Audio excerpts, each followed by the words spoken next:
We are going live in 3, 2, 1. We are live now. You may start. Good evening, everybody. Myself, Dr. Vishal Dave, medical advisor to Intas Pharmaceuticals. On behalf of Intas Pharmaceuticals, I welcome you all for this 35th episode of Synergy on this 31st July 2026. Before starting the webinar, we will have a prayer. शुभं कुरुत्वं कल्याणम् आरोग्यं धनसम्पदम् शुभं कुरुत्वं कल्याणम् आरोग्यं धनसम्पदः शत्रुबुद्धिविनाशाय दीपज्योतिर्नमोऽस्तुते दीपज्योतिर्नमोऽस्तुते शुभं कुरुत्वं कल्याणम् आरोग्यं धनसम्पदः. It is my privilege to introduce Dr. Monica Singh. Dr. Monica Singh, President-elect of Bhopal OBGY Society, Founder-President of ISOPAP Chapter Bhopal, National Executive Member of ESAR, Joint Secretary cum Joint Treasurer of MPIIG, Coordinator of Fox Infinity Committee. Also, she is the convener of the present Synergy Club series as well as was the convener of Perfection series and Symbiosis series. Over to Dr. Monica Singh. Thank you very much, Dr. Vishal, for the kind words and the kind introduction. I'm sure now everybody knows me in Synergy. So basically, Synergy is an academic platform which we have made for the benefit of hundreds and thousands of students in order to bring the best of faculties to their offices, homes, and their classrooms and make them enjoy the speakers who otherwise they would not have listened to, or they would have had to go to conferences in order to listen to them. I'll just open the flyer, yes. So my warm regards and my pranam to J.M. Kanan Madam, our chief guest, and our guest of honor are there. Dr. Ashwath Kumar, I could see. Palaniappan sir is there. Sharmila ma'am is joining shortly. Fesi sir will be joining shortly. We have our stars of Tamil Nadu, who are the chairpersons, and Dr. Malaraj, who will become a chairperson soon. We have a special guest who have held very important posts in TNFOG and OGSSI over the past several decades. I have with me my lovely program coordinators, and I must thank for forming this program and for giving it shape, Madhumita Arun Karthik from Salem really played a very vital role, and so also Charmila ma'am. She gave me all the designations and the hierarchy and the people involved. So today we are on the 35th episode of Synergy, which deals with obesity. And we want to crack the code of obesity through a stepwise succession of lectures. The first talk is going to be the very, very, highly debated topic of medical management of obesity, from lifestyle to latest pharmacotherapy. Just minutes before starting this webinar, I was listening to a small video on obesity from Boston Harvard. And there they said that bariatric surgery leads to as much as 89% improvement in the life expectancy of a person undergoing that surgery, which is such a huge figure. And here it is like we are still skeptical about bariatric surgery, whether it is to be done or not, but you have to go inside the body of that obese person with a BMI of 40, 41, 42 to see what he or she is going through. If a surgery, a simple procedure of bariatric surgery with all precautions can give that quality of life to that person, it definitely has value in our armamentarium. Then, of course, no webinar can do without a panel. So we have a lovely panel designed for all of you, that is obesity across women's ages. Priya Kanappan is my moderator, and Priya and I, we wanted to work out a panel wherein we will discuss problems of obesity right from adolescence to reproductive age group, perimenopause and postmenopause, how obesity can affect your quality of life, your reproductive health, your fertility, so on and so forth. Her expert will be Chitra from Jipmar Pondicherry. And now it is time to give my greatest regards and felicitate and welcome our chief guest for today, Dr. Jayam Kanan ma'am. And Dr. T. Ramni Devi ma'am is also our chief guest for today. Madam is traveling right now. She might be joining anytime. Dr. Jayam Kanan is like a mother to me. and she has been very important in Synergy, in seeing the growth of Synergy, in hand-holding Synergy. And we were just talking minutes back about her academic achievements, right, as a first-year MBBS student, to the time she won the Best Student medal from the President himself, President of India himself. Along with that, she has a very strong spiritual bent of mind, a very big heart, a keen academician. I called her for MPOX conference in Madhya Pradesh, and Madam took 4 flights without even thinking twice. She drove to Indore to take a flight to Chennai. She has been, sleeping very less and making lectures and, airdropping her files and basically being very tech savvy. And all of us were impressed. And so, Madam, the stage is all yours. And we just want to have words of blessings from you, Madam. Thank you, dear Monica. This synergy, which is being consistently done by you, is highly appreciable. I am able to see the entire stars of Tamil Nadu with some more stars from Kerala, Shesi and Aswath. Aswath is a person who is handling thousands of students who are going for postgraduate NEET examination. My son was one of them to get AIMS rank. Fessy, of course, is known for his research. He was the first person to have done the thing. He did the work on the immature oocytes. Of course, Charmila, everybody knows one, has become the national figure, rather going to be an international figure as an expert panel moderator to manage so many people who come with a lot of message. Her academics speaks no bound. Of course, Palaniappan, yes, he is sitting in an institution, deemed university. He is keeping all the postgraduates under his thumb. If Palani comes, the entire postgraduates of SRMC Medical College will be there. Such a lovely person is Palani. And of course, Revati and Anjalakshi are put as special guest as stars. Yes, Anjalakshi is one person who has done a big work on diabetes. And she is now struggling to get primordial prevention of gestational diabetes. Revati as a person has been a great academician, and she retired as director of Institute of Obstetrics. And she is shunting like me. She is also an infertility person, working very hard. And of course, Ramani is going to join, I believe. Ramani is also known to every one of you. In the upcoming star, good evening. Madhu, okay. And in the upcoming stars are Umaya, who has already come up, and Jairani, efficiently working with all the committee chairs, and Malaraj has unopposedly joined this chairperson, which I would have loved Monica Singh to have it. But however, she will get her stage with a creditable win. On the speaker's side of the topic, obesity is one which is becoming very, very important. I see my own family having 100 kilograms very easily at the age of 22, 23 years. My sister's son is 100 and my sister's grandson is 100 kilo at the age of 24. I'm really worried. The medical management and surgical management which are going to be delivered by Pratik Tambe and Mohit Bandari. Pratik is my another son. From 2018, when he joined as a chair, and the first managing committee meeting, he didn't come out with his report. I just said, my son is little hesitant. So next meeting, he will come out with a good report. That was a turning point. After that, now I am seeing ICOG with minimum of 500 to a maximum of 1,200 delegates joining in the ICOG certificate course. Whose work is that?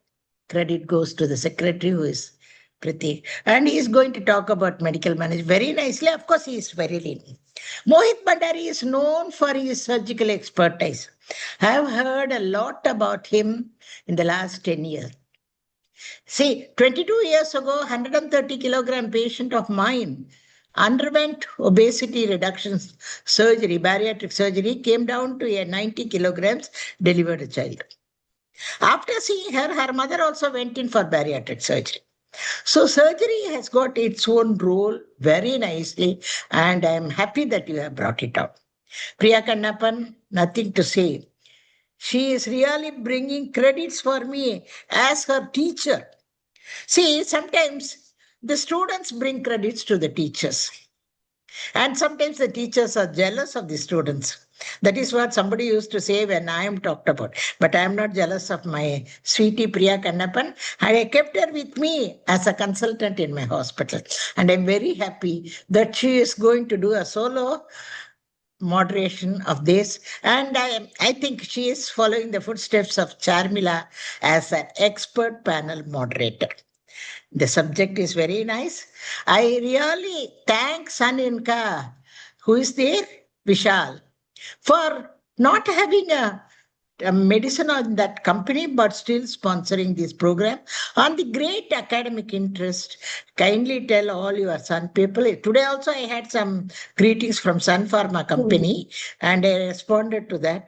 Tell them that I am with them in every walk of life. Of course, nothing can be brought less with Sun company, Sun Pharma, which is going top in Indian scenario. The top queen of this program is Monica. I am seeing her for the past 4-5 years. Right when she started with ESAR and other things, when she had a ESAR conference at Indore, I was there with her and herself. And behind her, behind every sweet person is a great gentleman, is Randhir. I really thank him for all the time he spends with her, energize her, enthusiastically support her, and make her grow more. I am sure Monica is going to grow more. Palani is looking at me with his hands like this. Welcome, Palani. I've already talked about you. To all the other presidents and secretaries of this, who are all very good in the work in Tamil Nadu. I am very sure that they are going to make Tamil Nadu the best with franchising their capacities academically, administratively, and also in all walks of life. Over to you. Thank you very much, Monica. Bless you and wish you a great success.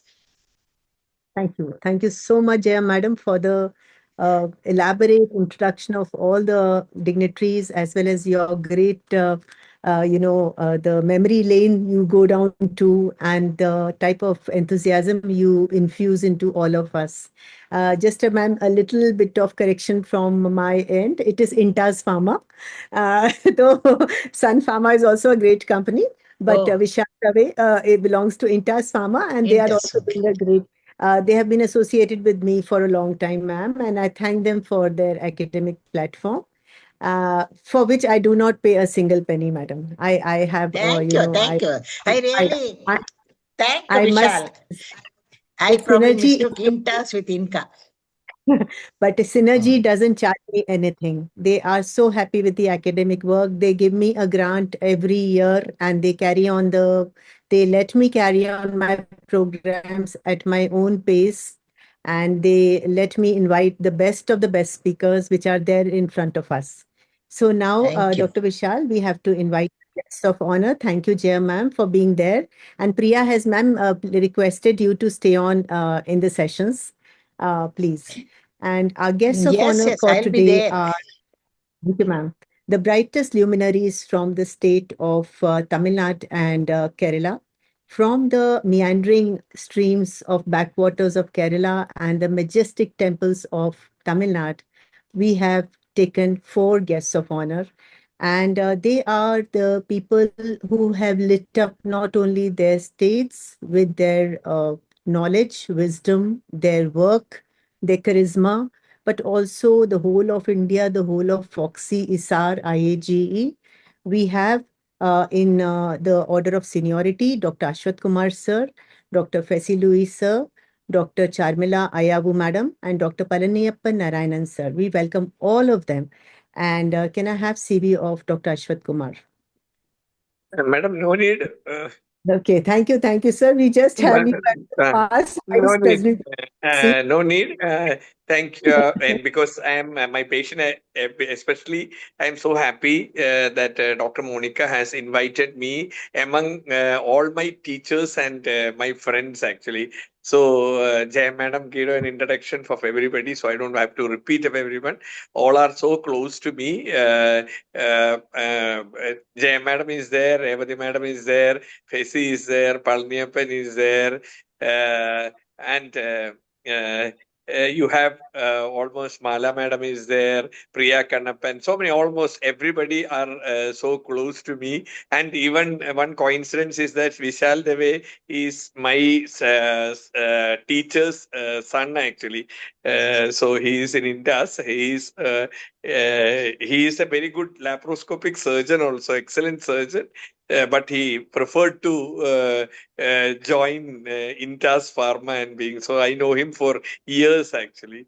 So so everybody are known to me. I'm so happy here.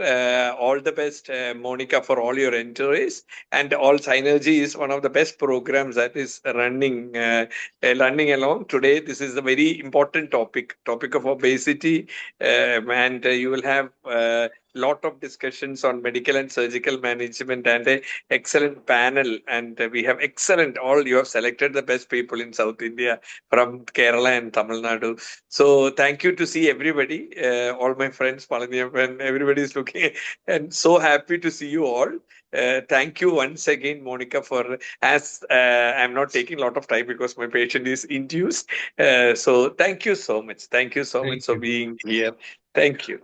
Thank you, Ashwath sir. And it was really fun attending your workshop, which Jaya Madam and Charmila ma'am had organized in Trichy. And sir taught me such a lot about blood component therapy, which I've never learned even in my MBBS days. So thank you, sir. Thank you so much. Thank you. Next, it is my turn and my pleasant duty to invite and welcome Dr. Fessy Louis sir. Dr. Fessy Louis sir is a mentor right from the days of ISAR. When we stepped into ISAR, that is the time we had come into touch with Dr. Fessy Louis, and we have seen his group. We have seen the type of academic command he holds. Of course, from Amrita Institute of Medical Sciences. It's okay, Monica. It's okay. And sir, always seeking your blessing, sir. And the stage is all yours. Good evening to all, respected seniors and my dear friends. I think this initiative by Dr. Monica as having the CMEs on focused topic is really important, because nowadays we see lot of CMEs which has got mixed bag of topic. But when you are really interested to know about something about that subject, it is always important to know about that particular topic, so that we can focus on that, so that we'll be having good theoretical and practical information. Now, as you all know, that obesity is as you all know, it is increasing all over the world and even in India. And now people, even in our infertility practice, Dr. Monica will be knowing that obesity is one of the biggest challenges, especially in PCOS patient. And also for the, even if you are going for any other laparoscopy, also obesity is a big problem. And we had no other option, and morbidly obese patients to have surgery only. Now we have got one of the expert in the obesity surgery from Indore. He's our main speaker today, Mohin Bhandari. I think he is as you all know, his wife and is a famous guy in infertility specialist who is having MCH in reproductive medicine. So I know them for many years. And also he's an expert in that. And Now, with the advent of lot of medical management like injectables, like for obesity, still the people are really confused when you're morbidly obese, whether what will be the best, whether the surgical options or the medical options. Medical options, a lot of companies has come about with semaglutide and Mounjaro, that like that injection. So I think we will have got expert panel of medical management, and all the companies are coming up with different strengths of medical management, how you should increase it, whether you should continue it for long period. That will be a good eye opener for all those who are attending this. And also we have got a panel. So in addition to the talk, when we have panel, we will know how the experts in this field use as a combination of medical and surgical management. So I congratulate Monica for having this, selecting this topic in the right time when you have got a lot of injectables and the surgery also. We know it is successful. So the audience, not only the postgraduates, but the clinicians can choose between what can be the between these things. And also some patient doesn't need this, just on the initial counseling, and how you can when counsel modify the lifestyle will be enough. So this will be eye opener for that. So I congratulate Monica for coming up with this focused theme CME in one of the Synergy series. So wishing all the best for the CME, and thanks again once again for inviting me. And convey my regards to Randir Thank also. you. Thank you. Thank you so much, Fasi sir. Hope to see you soon. And of course, our meetings with Fasi sir are in the infertility conferences as well as the Foxy conferences. He keeps guiding me all the way. And now it is my pleasant duty to introduce the most stylish and most impressive Dr. Palaniappan sir. So Palaniappan sir, your Charmila ma'am will be joining shortly. Vishal, we'll introduce madam when she joins.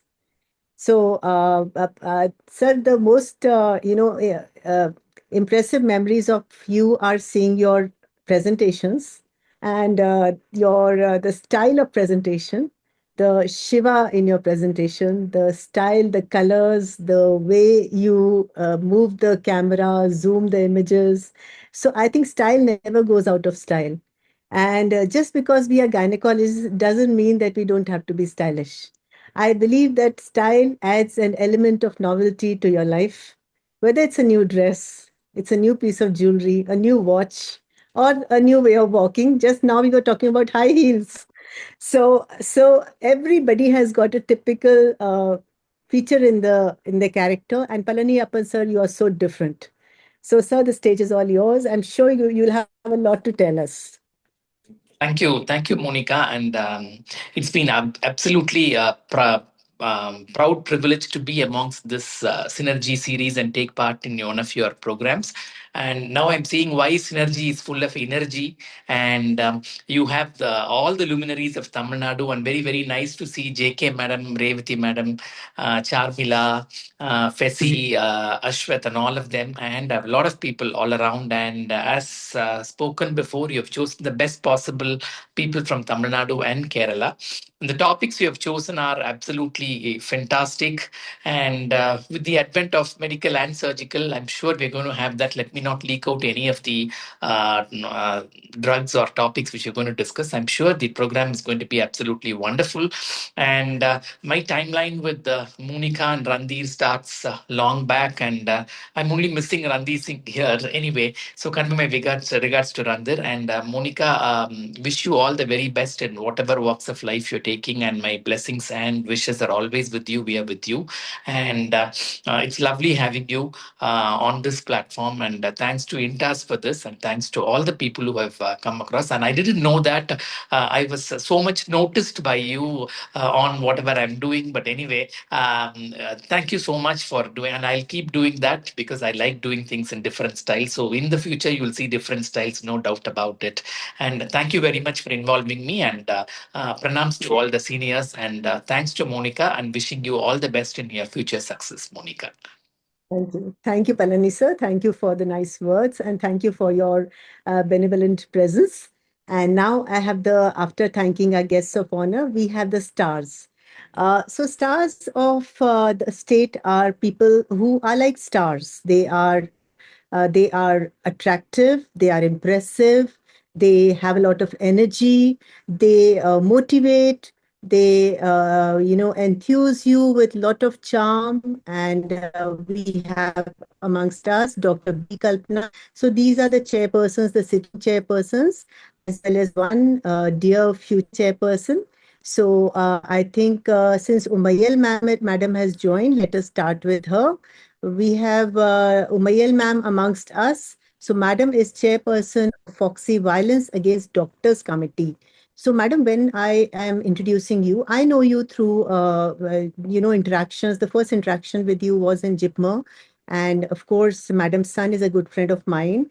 And madam, apart from your academic achievements, your will to go ahead and never give up, that attitude really attracts people. It makes people want to, come in contact with you. And what is your vision of your state and the Violence Against Doctors Committee? So, ma'am, the stage is all yours.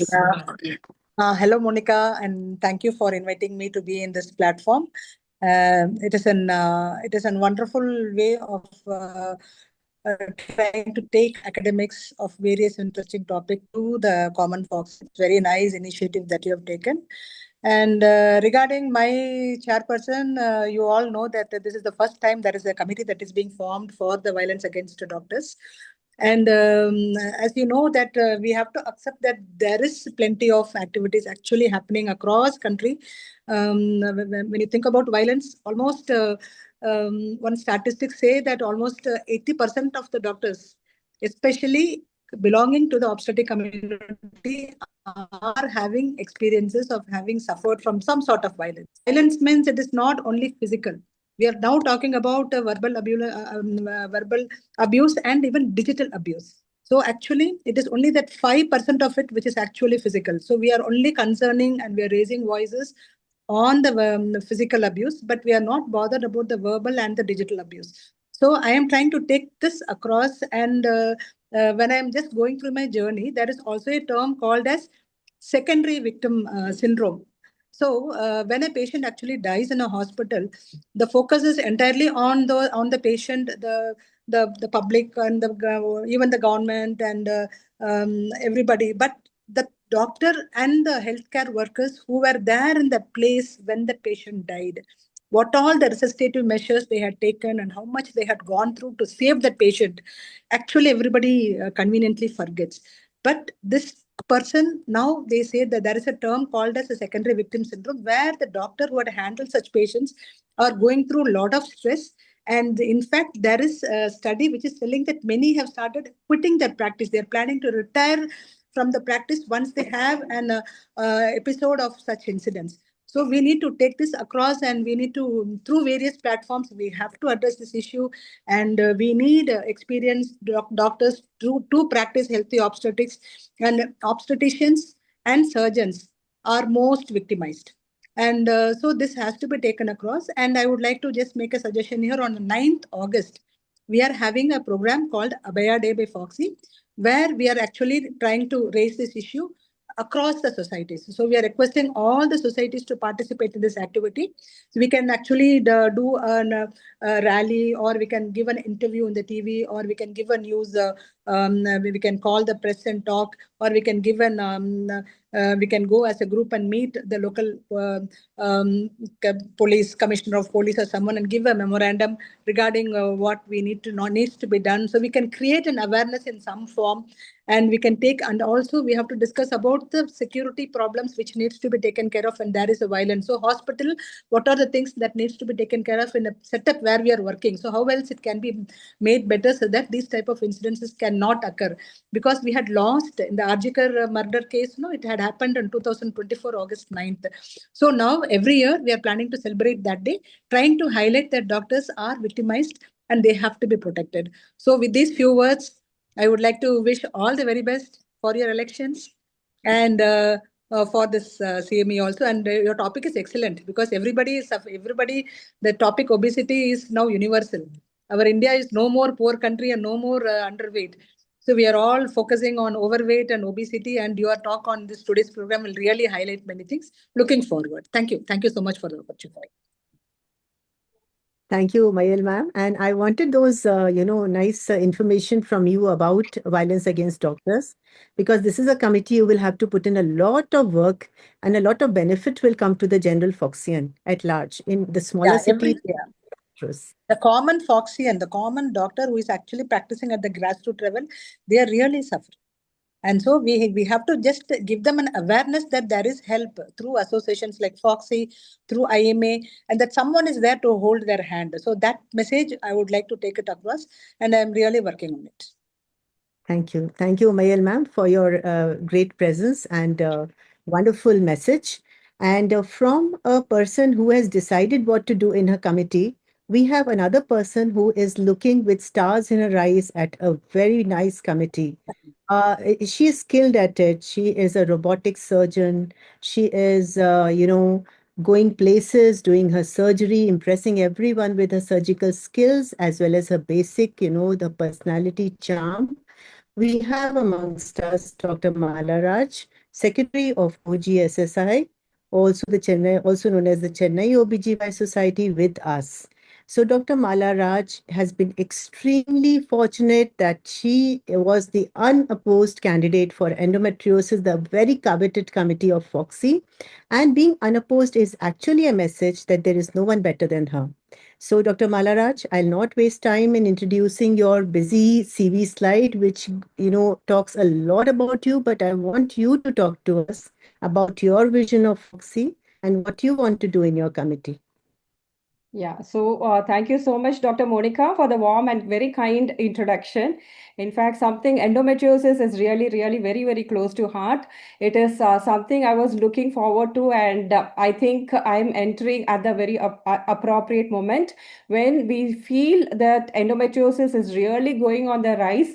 The most important aspect, what I really think about doing in this particular committee is that many times there is quite a lot of mismanagement when it comes to endometriosis.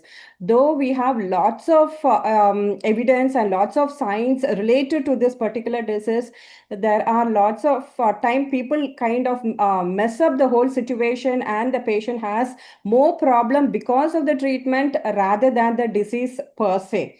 So I think it is time for us to really analyze this particular disease in various compartments and make points very, very clear to all of us. We also need to understand it very well, because this field, in fact, it is really evolving from the basic science to the surgical management. Lots of evolution has been happening, and many times we also see that lots of unnecessary radical surgeries have been done for this particular thing. So I think we have to spend more time and also analyze this particular compartment, and then come to a proper guidelines and see what exactly we can do best in this particular field. I also have quite a lot of things in mind to do more with the public, and also that is the most important thing. As you all know, that early diagnosis is what is the most important thing in the management of endometriosis. We need to create more awareness. So the approaching the public and joining hands with the public organizations like the Rotary, which already I am doing. In fact, my project which I had done for endometriosis in our club, Rotary Club, has been taken over by the district also, and it is going up in a very big way as a district project. So I want to speeden up that process and also make more work which is going to really be beneficial for the public.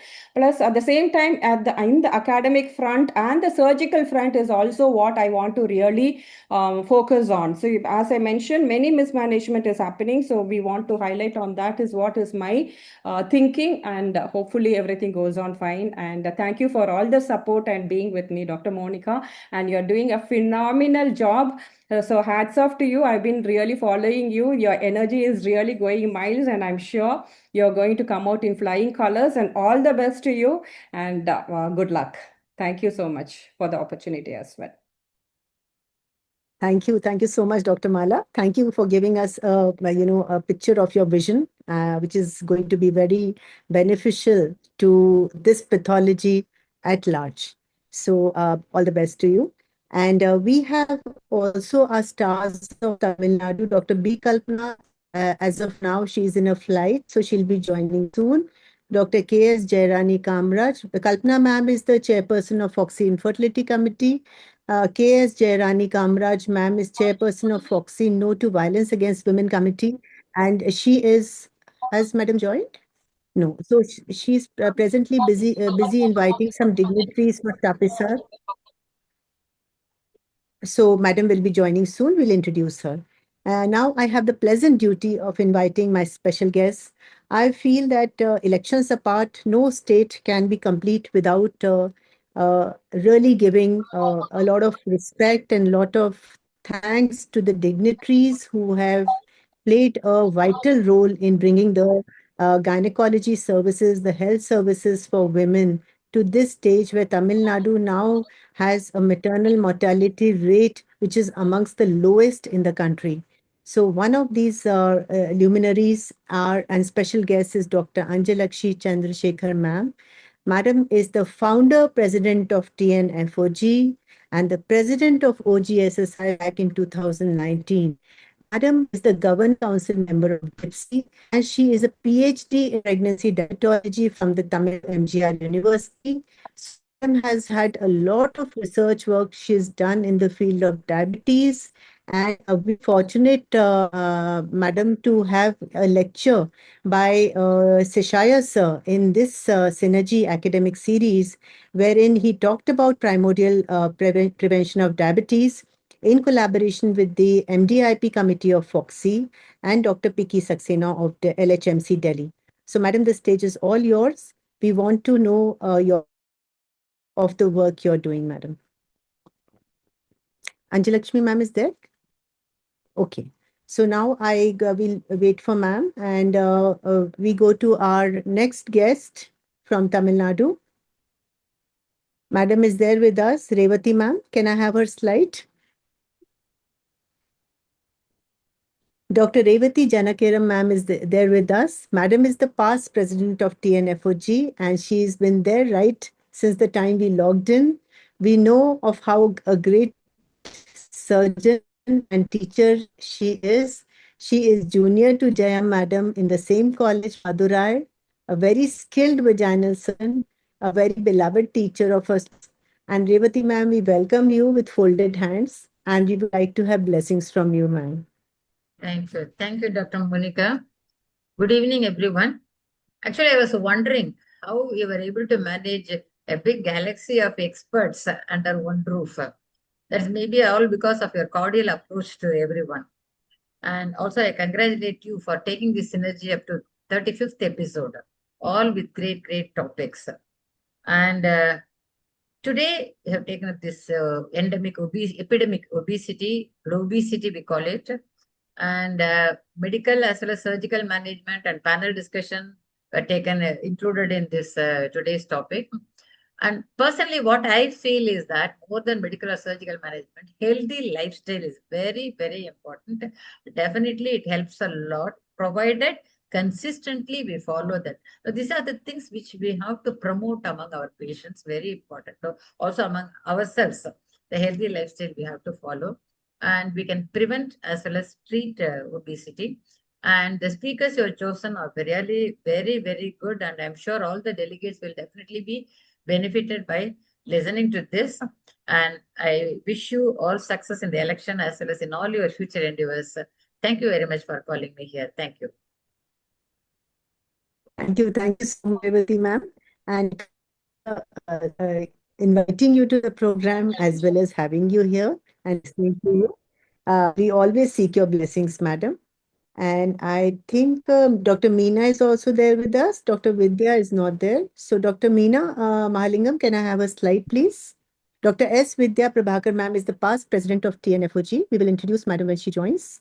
Dr. Meena joined us while she was driving back. Dr. Meena, are you there? Thank you. Yes, ma'am.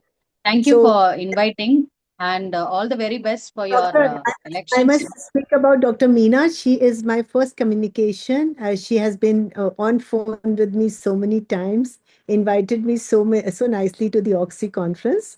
And thank you for everything. And she is the very able past secretary of OGSSI. Welcome, Dr. Meena. Thank you. Yeah, thank you so much, Monica ma'am. All the best for your future endeavors. And you have chosen very nice topic being 35th synergy. All the topics. Basically, prevention is better than treatment, starting from adolescence to reproductive life and through midlife. Managing obesity is a very big issue. As Revati ma'am told, going through obesity management in the form of lifestyle modification and consistency is a very important key. And this is a very, very important epidemic which we are facing. Thanks for choosing and also asking me to join. Thank you for the invite and all the very best for you, ma'am. Thank you. Thank you. Thank you so much, Dr. Meena. We would really, enjoy if you are there during the panel and you can comment after the talks. Dr. Prateek Sure, has ma'am. joined. Hi, Dr. Prateek.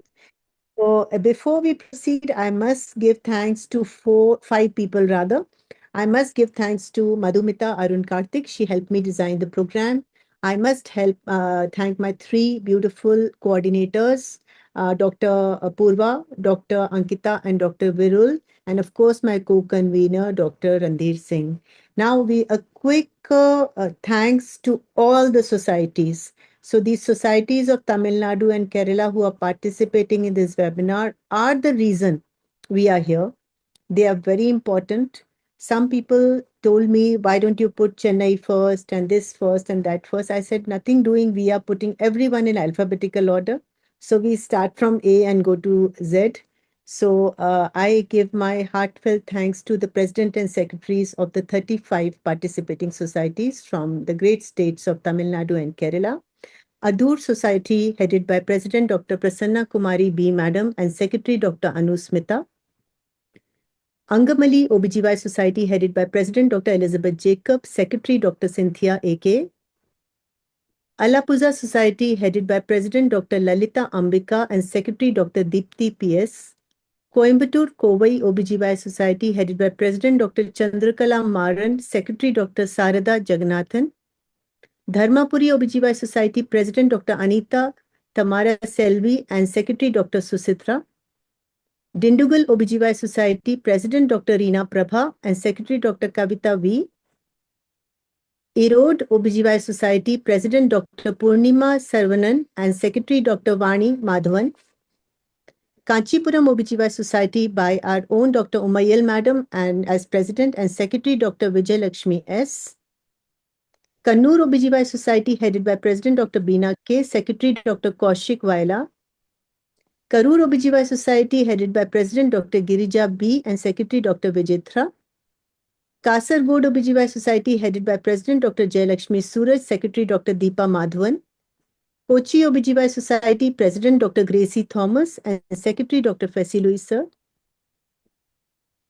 Kollam OBGY Society, headed by President Dr. Sudha Harindra Babu and Secretary Dr. Sajini S.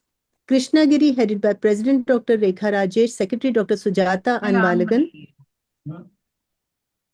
Madurai OBGY Society, headed by President Dr. Gayatri S.S. and Secretary Dr. Sudha Muthu. Malanad OBGY Society, headed by President Dr. Sibimul Aji and Secretary Dr. Tamanna Shinoy. Mannargudi OBGY Society, newly formed Society of Tamil Nadu, headed by President Dr. Nagarajan Sir, Namaskar Sir, and Secretary Dr. Madhumati. Nagarkol OBGY Society, headed by President Dr. Sundar Narayanan Sir and Secretary Dr. Rashmi Ajit. Namakkal OBGY Society, headed by Dr. M. Chandra Ponusami Madam and Secretary Dr. Sita D. Oxy or Chennai OBGY Society, headed by President Dr. Dhanalakshmi M.G. Madam and Secretary Dr. Malaraj. Palakkad OBGY Society, headed by President Dr. Hema Warrior and Secretary Dr. Priyadarshini. Pondicherry, headed by President Dr. Satya Narayanan C. Sir. Sir is, I can see Sir there. Hello, Sir. And Secretary, my dear friend Dr. Chitra. Pudukkottai, another new society of Tamil Nadu, headed by President Dr. Janki Ravi Kumar.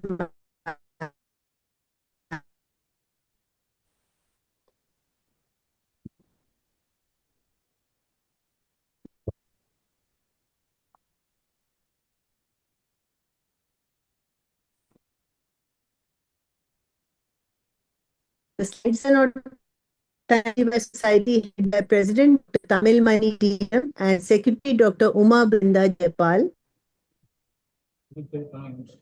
Teni OBGY Society headed by President Dr. Shanta Vibala Ma'am and Secretary Dr. Nivedita S.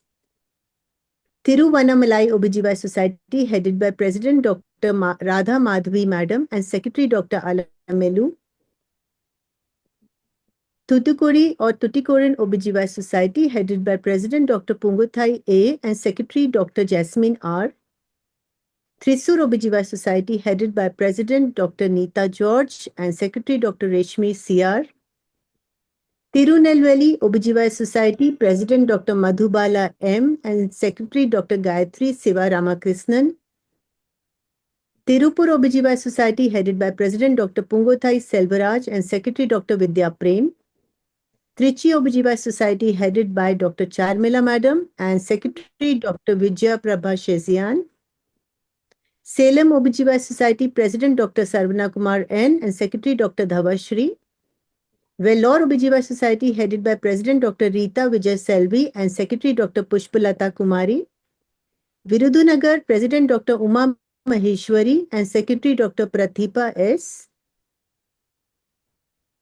And last but not least, Wayanad OBGY Society headed by respected Dr. Omana Madhusudanan Ma'am as President and Dr. K.S. Shivakumar Sir as Secretary. Dr. Omana Ma'am, I must personally, publicly thank you here for always encouraging me and supporting me in all my endeavors.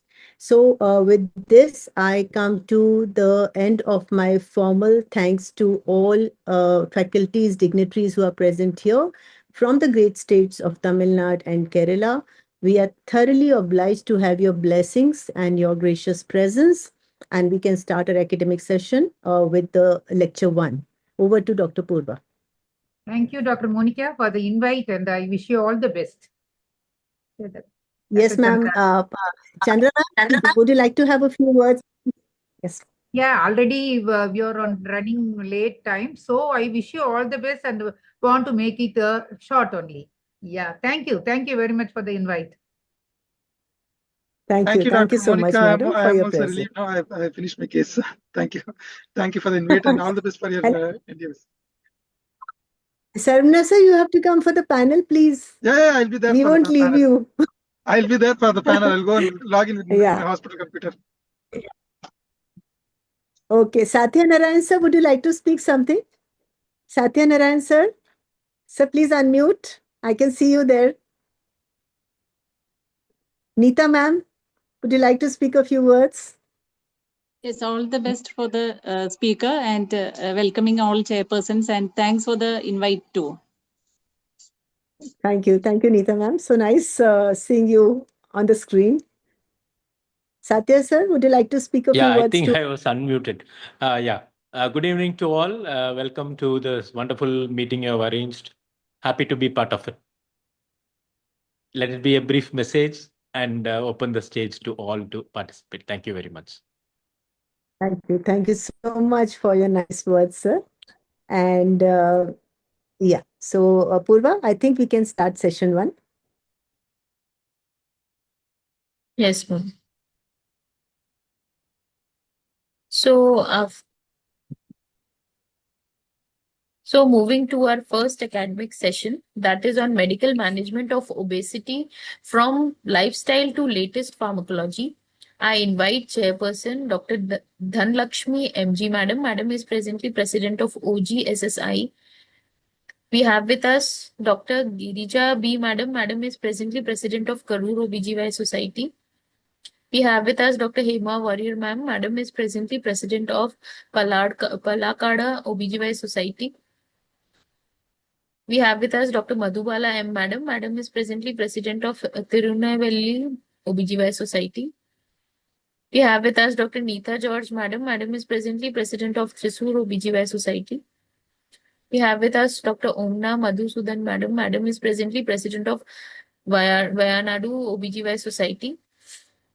We have with us Dr. Reena Prabha Madam. Madam is presently President of Dindligul OBGY Society. We have with us Dr. Saravana Kumar Sir. Sir is presently President of Salem OBGY Society. We have with us Dr. C.B. Mole Eji Madam. Madam is presently President of Malanadu OBGY Society. We have with us Dr. Vijaya Prabha Chezian. Madam is presently Secretary of Trichy OBGY Society. Now I hand over the session to our chairperson to introduce our speaker, none other than Dr. Pratik Tambe, sir. Dr. Neeta ma'am? Neeta madam Dr. is Neeta there. ma'am, are you there? Neeta ma'am, could you do the honors, please? I think madam is left. Madhubala ma'am? I think it's okay. I can speak. Any Dr. Pratik at least, yeah. Madhubala ma'am, please could you do the honors, please? Thank you. Introducing Dr. Pratik Tambe would be my honor. He is an ART consultant and gynec endoscopic surgeon from Ashirwad IVF Mumbai. He has got an international diploma in advanced laparoscopic surgery from France and has got trained in assistant reproduction in Belgium, trained in clinical embryology and ICSI at London and Singapore. He is a governing council member, Indian College of Obstetrics and Gynecologists, and a governing council member of ICRM, and is a patron and managing council member, Mumbai Obs-Gyn Society, managing committee member of ISAR 2020-26, managing committee member of the Maharashtra chapter of ISAR from 2021 to 25, and he was a past chairperson in FOXY Endocrinology Committee and a past chairperson of AMOX Endocrinology Committee.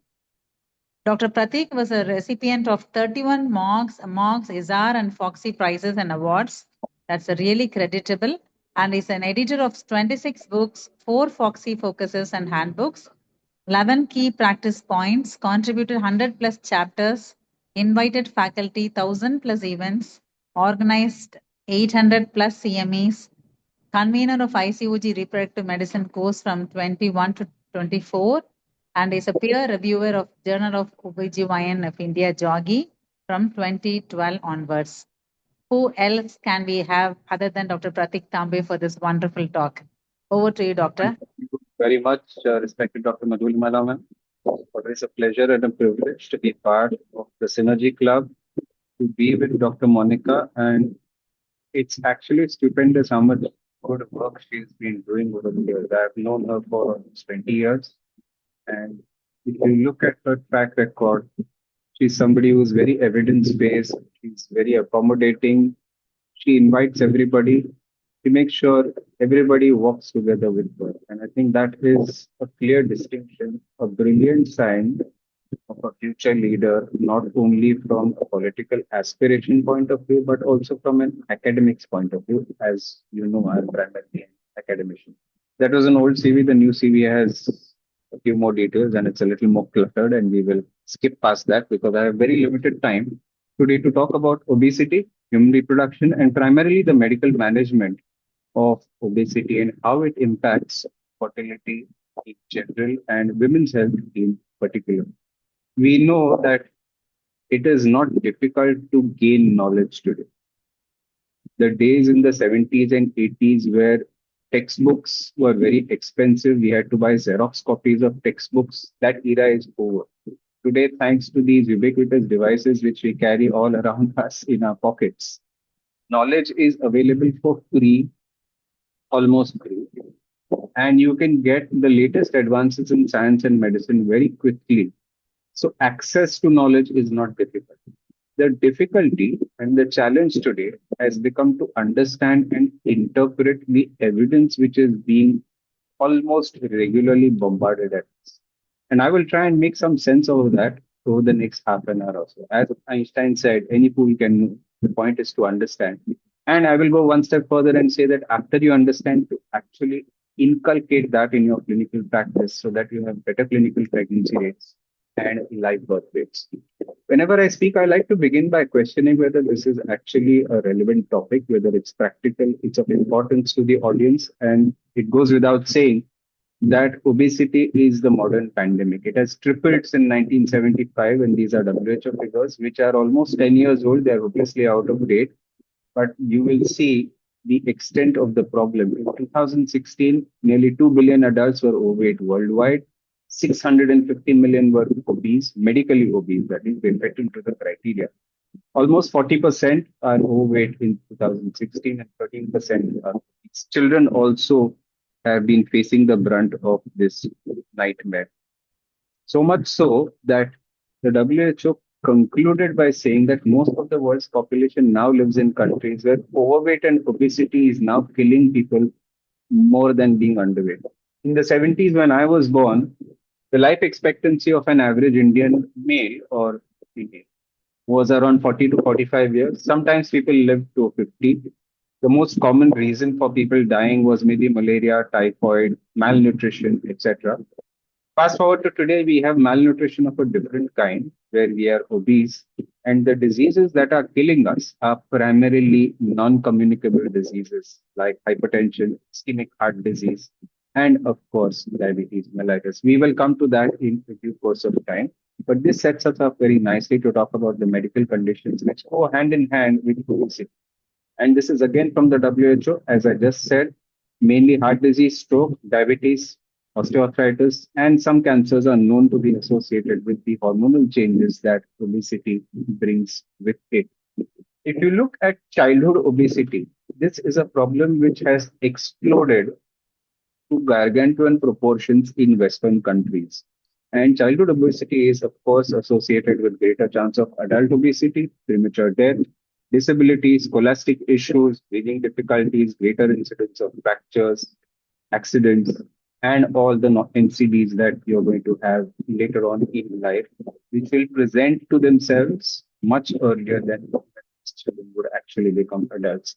The psychological effects of all of these conditions, of course, cannot be underestimated. We know we are living in an era where if somebody doesn't get 100 likes on their Instagram post today, they might go and commit suicide, because these children are exquisitely sensitive to peer pressure, to, how can I put it, being validated and being accepted by society in general, and of course, their friends and colleagues in particular.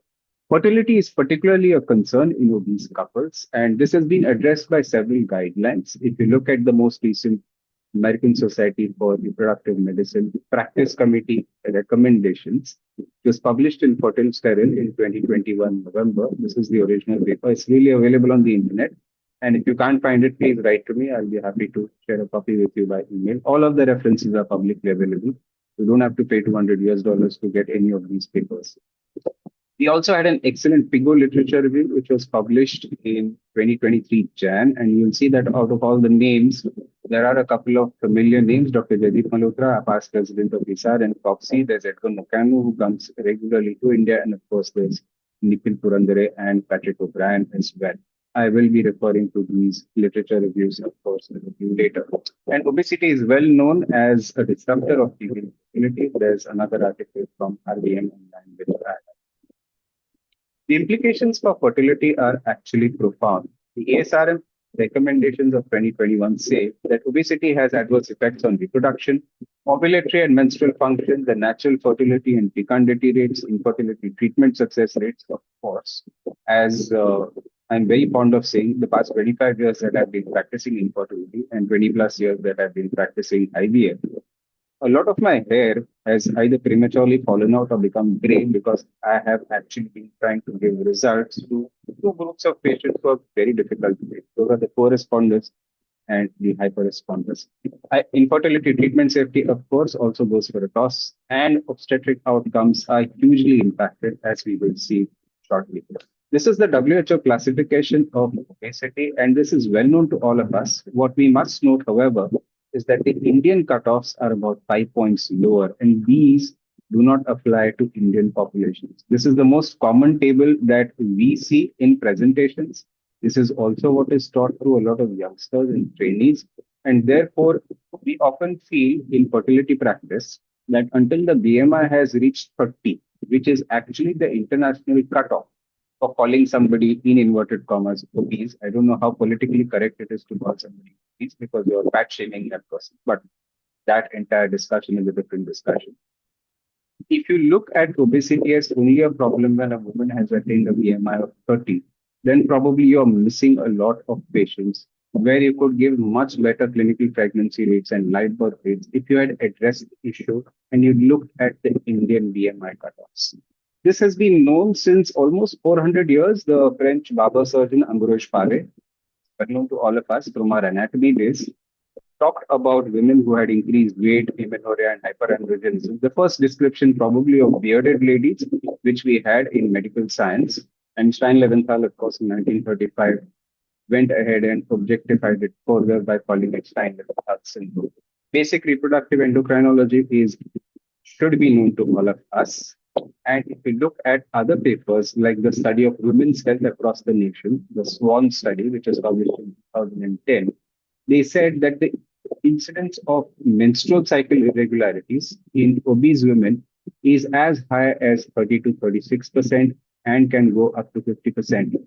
Women with amenorrhea and oligomenorrhea significantly increase in women who are obese, especially if they have earlier been obese in adolescence as well. Childhood obesity at the age of 7 is an independent predictor of menstrual irregularities by the age of 30 plus. And this is the most important line on the slide. For all my patients who come to me and say, doctor, it's just 5 kilos. It shouldn't really matter. Don't you have medications which are much better today and which you can address this issue with? Give me a little more gonadotropin dosage. I will ovulate. I will give you a little more eggs and you will be able to get me pregnant. You will see that a meta-analysis of 53 studies of nearly 1.5 million treatment cycles say that the BMI has a huge impact on ART success rate. So you might go to the best clinician in the world, you might go to the best IVF clinic in the world, which has consistently good high take-home baby rates. But if you do not help your doctor by losing that 2% to 5% of your body weight, you are going to be doing yourself a disservice. So much so that even women who are obese and do not have PCOS, and there is such a population, obesity doesn't always equate to PCOS or PMOS, just plain obesity in general because of dietary restrictions, whatever, dietary issues or lack of exercise. You will see that these women have anovulatory infertility independent of the diagnosis of PCOS or PMOS. And this has been quantified. This is again from the ASRM Practice Committee recommendation. So much so that if you reach a BMI of 30, which we were just talking about a minute or two ago, you will see that the relative risk of infertility increases to 2.7, which is actually a huge number. And of course, these are figures for Western civilization. I don't have Indian figures because there is no such study which has been done in an Indian population to look at how the relative risk of infertility increases in the general population in women who are obese. But I strongly suspect that it will be far in excess of RR of 2.7. This is a very old slide, and I've had this slide in my presentation for almost 15 years. And this actually serves to illustrate how women can help themselves to improve their fertility by just reducing their BMI by 1 or 2 points. It doesn't need to be huge catastrophic weight loss, or you don't need to undergo crash dieting.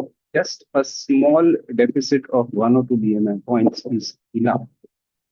In contradistinction, increasing your BMI just 1 or 2 points can significantly reduce your chances of getting pregnant. We are all familiar with the T-cell gonadotropin theory, so I'm not going to talk about it. This is an August audience. But what we must understand is that obese women have a completely different altered endocrine profile, which we often don't recognize as clinicians. Women who are obese, even when they are ovulatory, naturally or with the assistance of the clinician with gonadotropins, they will have a lower total cycle LH. They are going to have decreased early follicular phase LH pulse amplitude, lower chances of FSH. Then they have obviously the shorter follicular cycle, follicular phases, shorter luteal phases, and most importantly, they will have decreased luteal phase progesterone. This is one test which 99% of us don't do in clinical practice in India.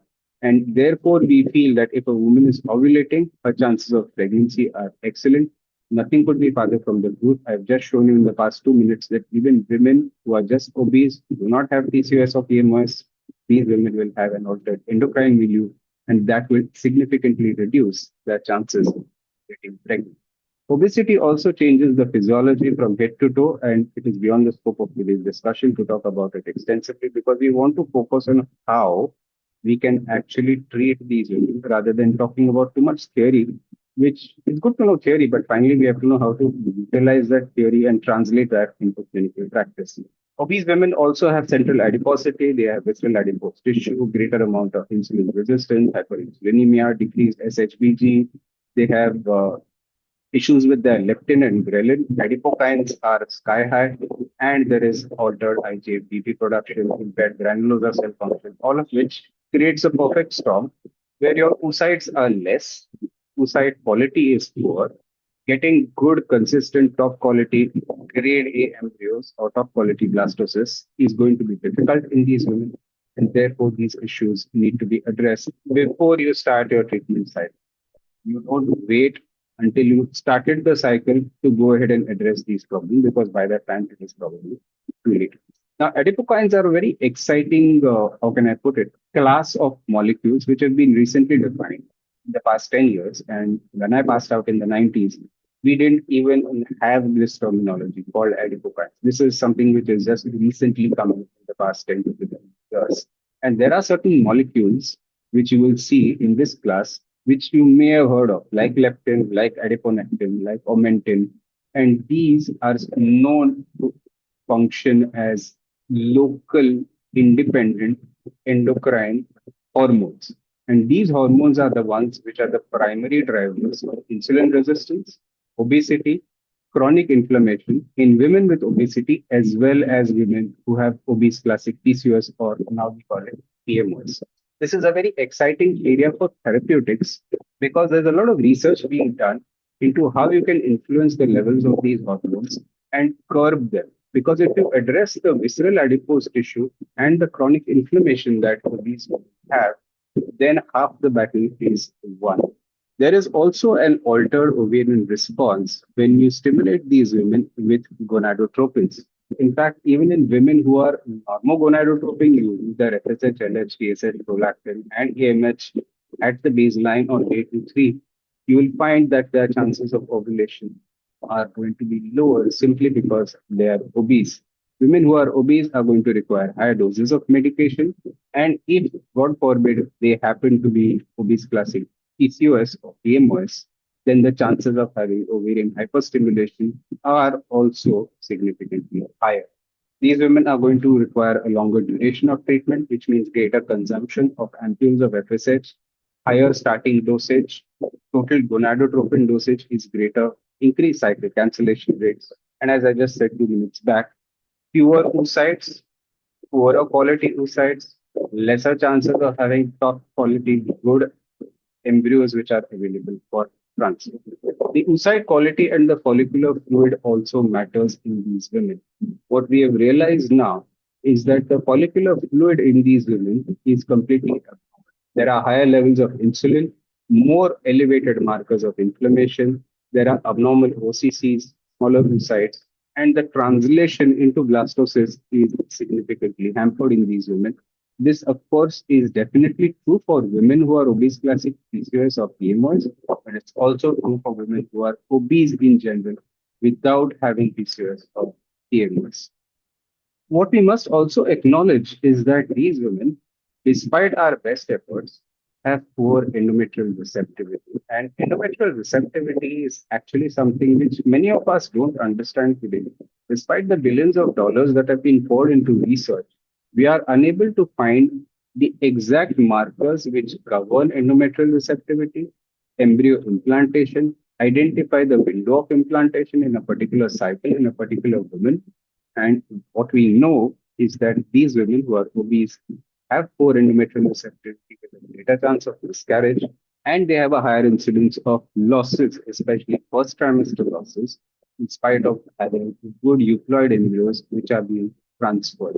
If you put in the best quality blastocyst in a woman who has a BMI of 25, and you put the same blastocyst in a woman who has a BMI of 30 to 35, you will see that your chances of pregnancy are significantly lower, which means, in effect, that we are wasting good quality embryos.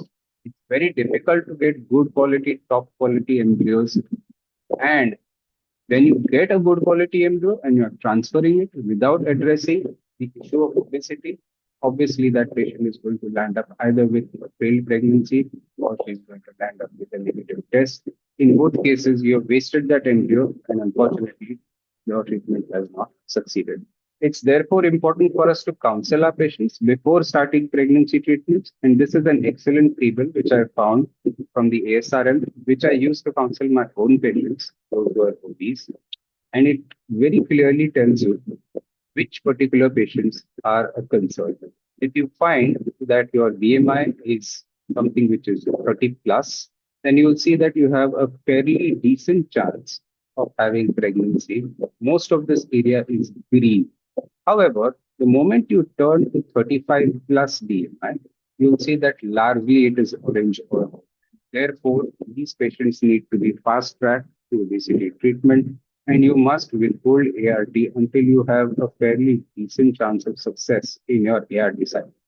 Remember that these figures of cumulative live birth rates are from the SART registry.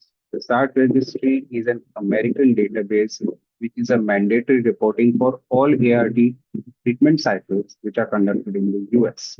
We do not have as yet today mandatory reporting system in India. The government has introduced it, but as yet it is not functional. Once we have Indian data, you will probably find that these entire graphs, or how can I put it, maps, will be shifted to the left, either by 1 or sometimes even by 2, which means that an Indian woman who has a BMI of 25 to 30 will have similar results as a woman of 30 to 35 when you compare her to a Westerner. Of course, that data is as yet lacking, and as and when it becomes available, we will have better ways of counseling our patients. Until then, this is a good rule of thumb, and this is a good way to inculcate the right scientific principles in our patients. We must make a mention of the obstetric complications that happen in obese women. It's not enough for us to have that tunnel vision and have blinkers, not look at what is happening around us. We know that once these women get pregnant and they are obese with a BMI of 30, 35 plus, the incidence of gestational hypertensive disorders, diabetes mellitus, cesarean delivery, instrumental delivery, LGA babies, congenital anomalies, NICU admissions, prolonged NICU stay, all of the above, of course, preterm births, preterm labor, all of these go up significantly by a factor of 1.5 to 3. And it must be acknowledged that this has to be conveyed to our couples when they come to us for treatment. It's not enough to just get them pregnant, but many reproductive medicine specialists only think that we have to think for the next 15 days during the follicular phase and the 15 days beyond that, the luteal phase. Cover that, she gets pregnant, my job is done, I will hand over to whoever is going to deliver her, and I'm not concerned with what happens with the rest of the pregnancy. We are doing a disservice to the patient if we do that, and we must convey this information to the couple before we start the index or the treatment cycle.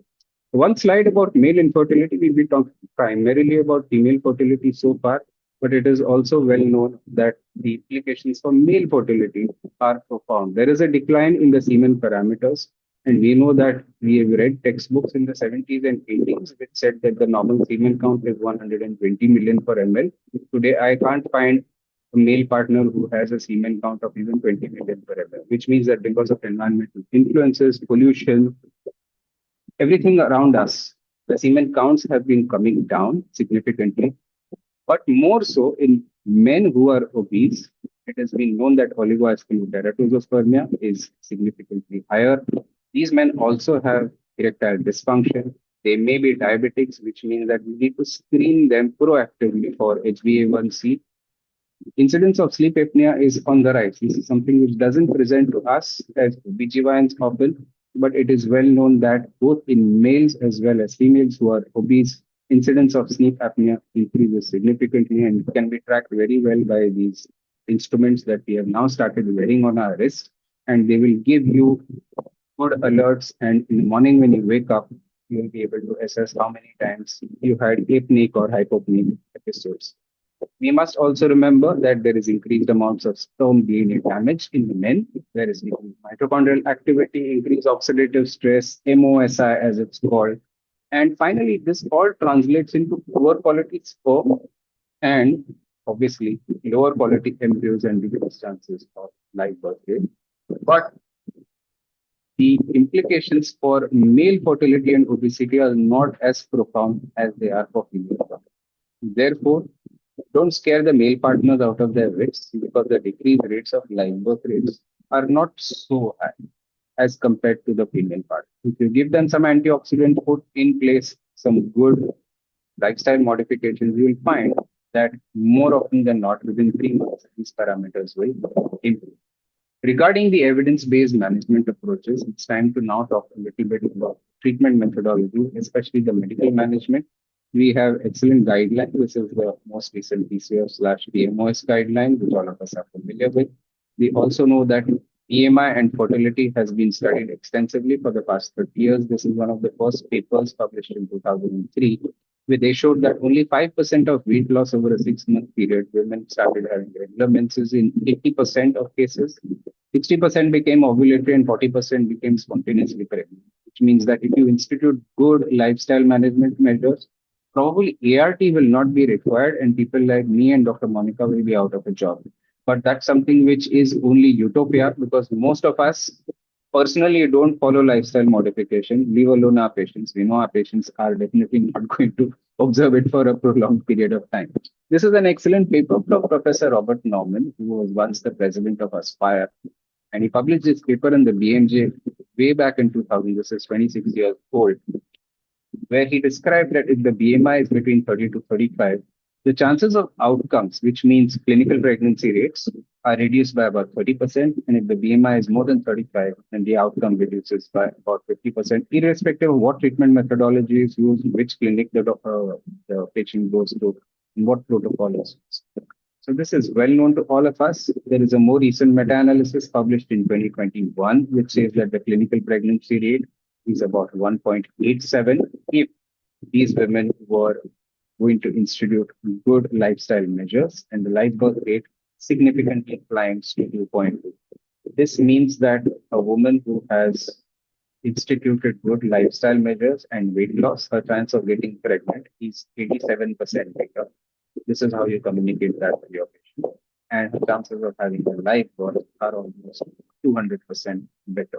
So if you tell anybody that your chance of success of getting live birth, a take-home baby, is 200% better, that is something which is more likely to convince them and put them on the life. As far as the management principles are concerned, we need to have a good multidisciplinary team approach, always have an endocrinologist referral, have a good teamwork, a dietitian, nutritionist, personal trainer is important. We ourselves need to set good examples to our patients. It's no use if we are fat, lazy, sloth, and 100 kilos ourselves, and the patient is not going to be motivated. At least by looking at you, the patient should be motivated. Okay, this doctor is well maintained despite being 50 plus. That means even I can do it at my age. He or she can do it at this age, and I definitely should be motivated to do it at my age. There are a lot of mental health issues and challenges that these patients face. There are multiple other hurdles as well, systemic, familial, socioeconomic, etc. We know about the dietary interventions and the lifestyle modifications from the HDA guidelines. I'm going to skip past some of these slides because they're a little boring. And if you have, as I said, good exercise trackers and smartwatches, you'll be able to institute and you'll be able to get periodic feedback, which keeps your patient motivated. It's not enough to talk to her 5 minutes once in 15 days. He needs to have that motivation in a daily way. For that, exercise trackers and apps are a good way forward. The exercise recommendations from HDA are well known to all of us, 75 to 150 minutes of vigorous intensity, aerobic activity, muscle strengthening at least 3 times a week. Even we find that difficult, but something which we need to put into practice, at least for our patients. Carrying more weight and obesity has long-term implications, as we've already talked about a little while earlier. And this is the most recent information that we have regarding how to actually quantify the risk as far as long-term disease, disability, and death is concerned. There are good papers now which talk about obesity, BMI, adiposity markers, and mortality. And these are just some of the papers that I'm explaining to you. Nearly 400,000 patients were followed up for 17 years, and they found that the most accurate identifier of disability and death was the humble waist-hip ratio, which very few of us actually measure in clinical practice. The association with BMI was J-shaped and less predictive, and this was seen more in male as well as female patients. In fact, they have special scales and graphs which they've come up with for the BMI, for the fat mass index, which they call the FMI, and the waist-hip ratio, of which the waist-hip ratio seems to be the most accurate. There is well-known dissemination of this Barker hypothesis, where we know that the offspring neonatal programming and epigenetic changes are how all the adverse lifestyle issues of this generation are passed on to the next generation. Therefore, a child of a PCOS mother will have amplification of all the BMIs later on when that child becomes an adolescent and an adult. This is a very good and new paper which was published just last week in the European Heart Journal, and this talks about redefining obesity and beyond the body mass index. It's easy to measure BMI, but unfortunately there are a lot of gender, race, and ethnicity differences. You need to also now, if you want to look to the future, look at MRI, dual X-ray absorptiometry, and bioelectrical impedance analysis, of which the first two are available in India. I don't know to what extent the third is, but this is more accurate, more predictive, and you will find that this gives you a better prediction as far as both fertility as well as predilection for NCDs is concerned. Therefore, don't just look at BMI alone. You need to look at the composite measurement, which includes all these three, including the BMI. And there will be new scoring systems that will come in once these become mainstream. So watch this space.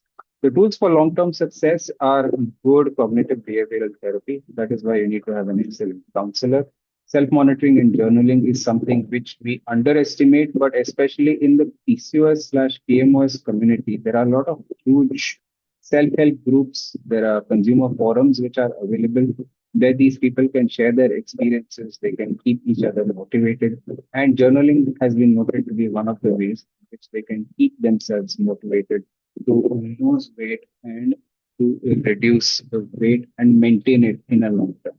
As far as the practice points and protocols are concerned, the FIGO review, which I showed you earlier, published in 2023, says that lifestyle has a positive effect on fertility if weight loss is maintained. Medications like Orlistat and the new kid on the block, it's not new anymore, GLP-1, semaglutide, and Ozempic have been around for at least a year. They have shown promising effects on fertility by improving ovulation and by regulating the menstrual cycle. And bariatric surgery, which is going to be addressed by our next speaker, has been shown to improve the patient's not only fertility, but also the cardiovascular and mortality risk profile. It has better long-term benefits as compared to just plain medical management. The treatment options for medical morbid obesity will be tackled by our next speaker. So I'm going to skip past some of these slides where the surgeon himself will be able to talk about this much better than I can. I will speak a little bit about Ozempic or semaglutide, as it's well known now. It's been launched by almost 50 different companies on 20th of March when Novo Nordisk patent had expired. And at ISAR, we did a lovely guideline which addresses female fertility and obesity. This is the original article, which is published in the Indian Journal of Obstetrics and Gynecology Research. August of 2024 is when this guideline was published. I was very fortunate to contribute to it. It's freely available on the internet, not hidden behind a paywall. Again, if you can't find it, write to me and I will share it with you. So what the data says is that GLP-1 receptor agonists, namely semaglutide, have a great opportunity to simultaneously improve body weight, insulin resistance, and cardiovascular risks. In combination with metformin, it can also be used. You can also use it singly. And combination is supposed to be better than using it as an isolated agent, especially in women who are obese, classic PCOS/PMS. to briefly talk about the management algorithm from the ISAR guideline. This is the take-home message of the day. So give me just 2 minutes while I explain this to you, because this is what all of us are going to use in clinical practice. As I said a little while ago, it's good to know a lot of theory and have a lot of research and get bombarded by publication. If you don't know how to actually translate that into clinical practice so that you can get good clinical pregnancy rates and life birth rates in your patients, having a lot of knowledge is not very much useful for your patient, is it? You feel very nice that you know a lot of things, but ultimately you have to use it in clinical practice.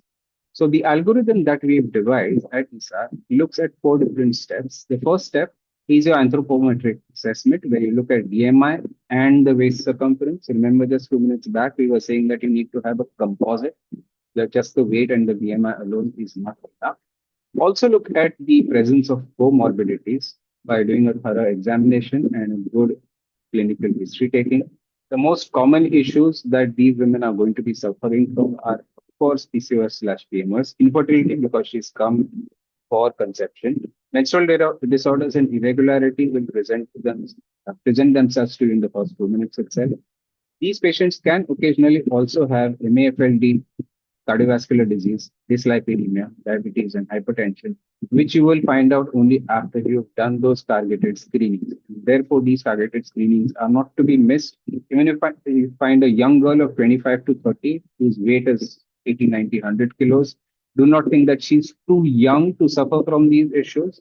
She also needs to be investigated, and do not miss screening these women for these issues. Once you've done your first step, the next step obviously is to have risk stratification. If the BMI is less than 23, remember we are talking about Indian cutoffs. The Indian cutoff for female obesity is 23, not 25. So if you have a BMI of less than 23 and a waist circumference of less than 80, then obviously obesity is out and the rest of the discussion does not apply. On the other hand, if your BMI is more than 23 and the waist circumference is more than 80, then this woman is obese. The next step, obviously, is to grade the obesity. And obesity is classified into 4 different grades, where overweight is between 23 to 25. Class 1 is between 25 to 29. Class 2 is between 30 to 35. And class 3 is greater than 35. You will see that the cutoffs for Indian population are different from the WHO defined cutoffs for Western population. Therefore, this is important from clinical point of view. Step 3 is, once you've isolated and identified what grade of obesity she is and whether she has comorbidities, you're going to look at your diet, medical management, and if you have a BMI of more than 27 with at least one comorbidity or a BMI of 30 without comorbidities, then you're going to put her on weight loss medications. Now, the weight loss medications which are most commonly available in India are Orlistat, which doesn't work very well, gives a lot of oily stools, and most patients don't take them for a long period of time. And the second option is, of course, semaglutide. If you have a woman whose BMI is more than 35, irrespective of whether she has comorbidities, or more than 32.5 with at least one comorbidity, then these patients are excellent candidates for bariatric surgery, which is the next stop, which is going to happen. And these women should be primarily offered bariatric surgery rather than just weight loss. Weight loss medications, I'm repeating myself again so that you are aware and gets imprinted in your minds. BMI of more than 27 with at least one comorbidity, or a BMI of more than 30 with or without a comorbidity. These are the patients who will respond best to semaglutide, and that is what needs to be offered. Semaglutide, you will start on a small dose if you're giving the once weekly subcutaneous injections, 0.25 milligrams subcutaneously. And there are excellent pen systems which are available where patients can inject themselves in a self-administration format at a time and place of their convenience. It's taken at the same time on the same day of the week, every week. After 2 weeks, you're supposed to increase the dose from 0.25 to 0.5 once the patient has adjusted to the initial dose of 0.25. Then you will continue the 0.5 milligram subcutaneous once weekly for a period of at least 3 to 6 months for it to be beneficial. During this time, she needs to report to you every month, and you will assess her in a holistic fashion. Remember that when you start semaglutide and weight loss medications, there has to be a joint consultation with an obesity consultant or an internal medicine person along with you as a gynecologist, because these patients obviously are going to require long-term treatment. They are going to require care during pregnancy, after pregnancy, and for the long term. The obesity is not just going to go away because you've started semaglutide for, say, 3 months or 6 months. Therefore, it is required to have a multidisciplinary team approach, and you need to have a joint decision for administering weight loss. And the last step, of course, is to look at different particular categories of women who have childbearing, weight management during gestation, postpartum weight loss, and perimenopausal and postmenopausal weight loss. That's a different discussion altogether. So I'll close by saying that obesity is the new pandemic. We need to tackle it on a war footing. Remember that prevention is always better than cure. Therefore, address childhood obesity if and when you can, because as OBGYNs, we not always have a chance, but when you go out to talk in the community, through your Rotary, through your local social charitable organizations, try and create this awareness. When it comes from somebody who is a doctor, who treats people for fertility issues, who treats men for various kind of issues, it carries much more weight than when a nutritionist or a counselor is talking, and definitely much more than when an Instagram influencer is talking. You are the best influencers to go out there, talk to the community, make them aware that there are far-reaching implications, not only for fertility, but also long-term NCDs. Remember that this carries significant neonatal and maternal morbidity and mortality as well. And it's not enough to just look at fertility and IVF cycles. We must look beyond, and accordingly, we must educate our couples and come to a proper decision regarding the treatment. Thank you for a patient hearing. I have finished in 39 minutes. Thank you. Thank you so much, Dr. Pratik.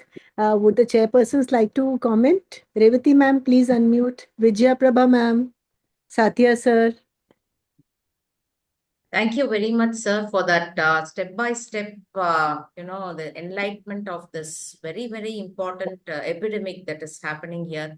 I'm a practitioner from rural, semi-rural and semi-urban, I can call it. But I find all these rural people also are obese nowadays. It's not that somebody who's having a good access to food is only obese.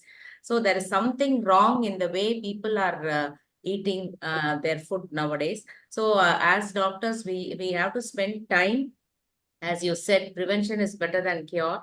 And catch them right from the adolescent phase, and right through their years where they're going to get married and get children. So the earlier, the better. Thank you very much for that up-to-date, all the SIR algorithms and everything was so enlightening. Thank you, sir. Thank you. Thank you, ma'am. Sarvana sir, would you like to speak something after this enlightening talk? Thank you, sir. It was all, as usual, a very crisp and an enlightening presentation. Actually, yes, we are meeting patients who are having obesity problem, but one thing is we were skeptical of the new drug which was introduced and how far it is going to help them. You have made it very clear about how to go about and when to intervene. Thank you, sir, for your wonderful Thank you, Sarvana sir. Would any of the other dignitaries like to ask any question or comment? Satya sir? Good evening once again. It is always pleasure to hear Dr. Pratik Tambe and the way he sticks to the time. And for the time provided, he has done massive justice, better justice than in Jantar Mantar. And all the slides were so, I will say, elegantly made. No clutter, no doubt, no ambiguity. I'm so glad he talked about the waist-hip ratio, which often is talked but missing in action. And though in the government, I am in the government service, Union Territory Government Service, we have a very rudimentary workup. And it is one of my insistence that waist-hip ratio and several other parameters are taken, the height and the weight. So I'm very glad that he has given the best support for whatever I am doing. Sometimes people call me mad. I have found company, and thanks for the. I'm fond of saying, sir, that we don't see our own wastage ratio. Forget about seeing patients' wastage ratio. Actually, you're right, sir.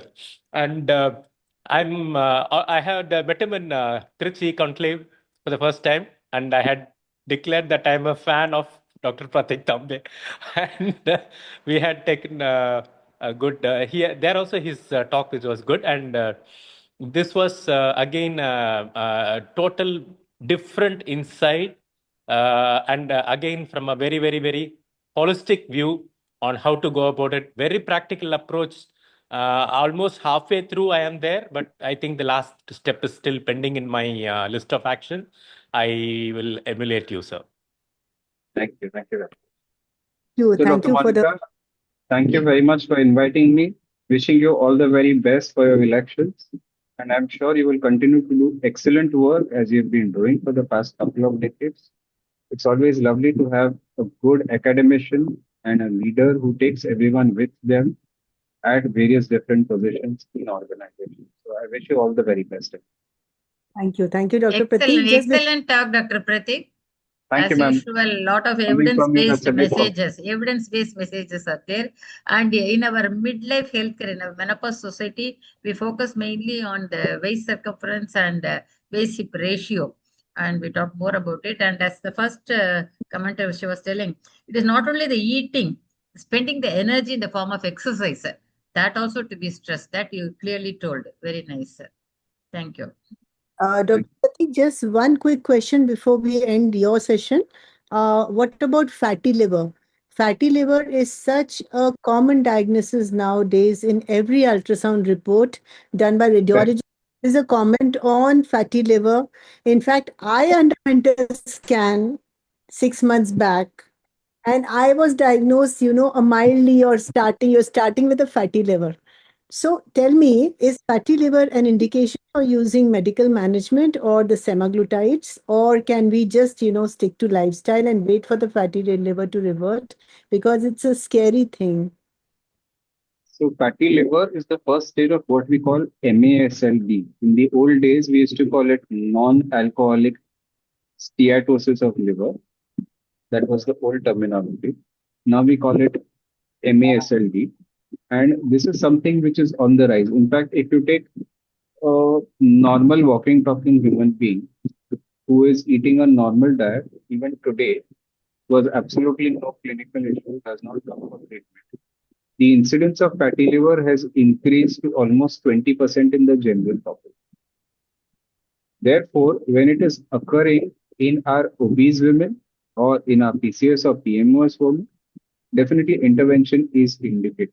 And the best intervention is always long-term changes in diet, reducing exposure to seed oils, trying to decrease Western foods, pizza, burger, and fries. Just today, I think I posted a message in our group about how that has completely changed our internal architecture. Therefore, recognizing that everything is good in moderation, it should not become a staple diet, and you should stick to the foods which our ancestors used to eat. If you eat single ingredient foods, which our grandmothers and our parents used to eat in the 60s, 70s, and earlier, you will almost never get people who will get MASLD or fatty liver. Addressing it before it becomes a major concern and an issue, especially during pregnancy, is of paramount importance. Therefore, as I say always, address all the problems before you get the patient pregnant. If you get her pregnant and then she has a problem, don't shirk responsibility because we have missed that opportunity. If you miss such an opportunity, then at least in future patients, you make sure that you change your protocols, you detect and screen for all these issues. Like I showed you in step 1, before you do your anthropometry, you must investigate and you must screen for all these other lifestyle issues, and specifically diabetes, hypertension, obstructive sleep apnea, fatty liver, MASLD. All of these have to be screened for. True, very correct, Dr. Prateek. Thank you for the enlightening talk and thank you for all the discussion which followed. Everyone has got so much to say. So I think it's very apt that we go on to the panel discussion. And if Dr. Prateek, you could just be around in the panel discussion, maybe grab a cup of coffee or something. I'm sure you must be having black coffee only.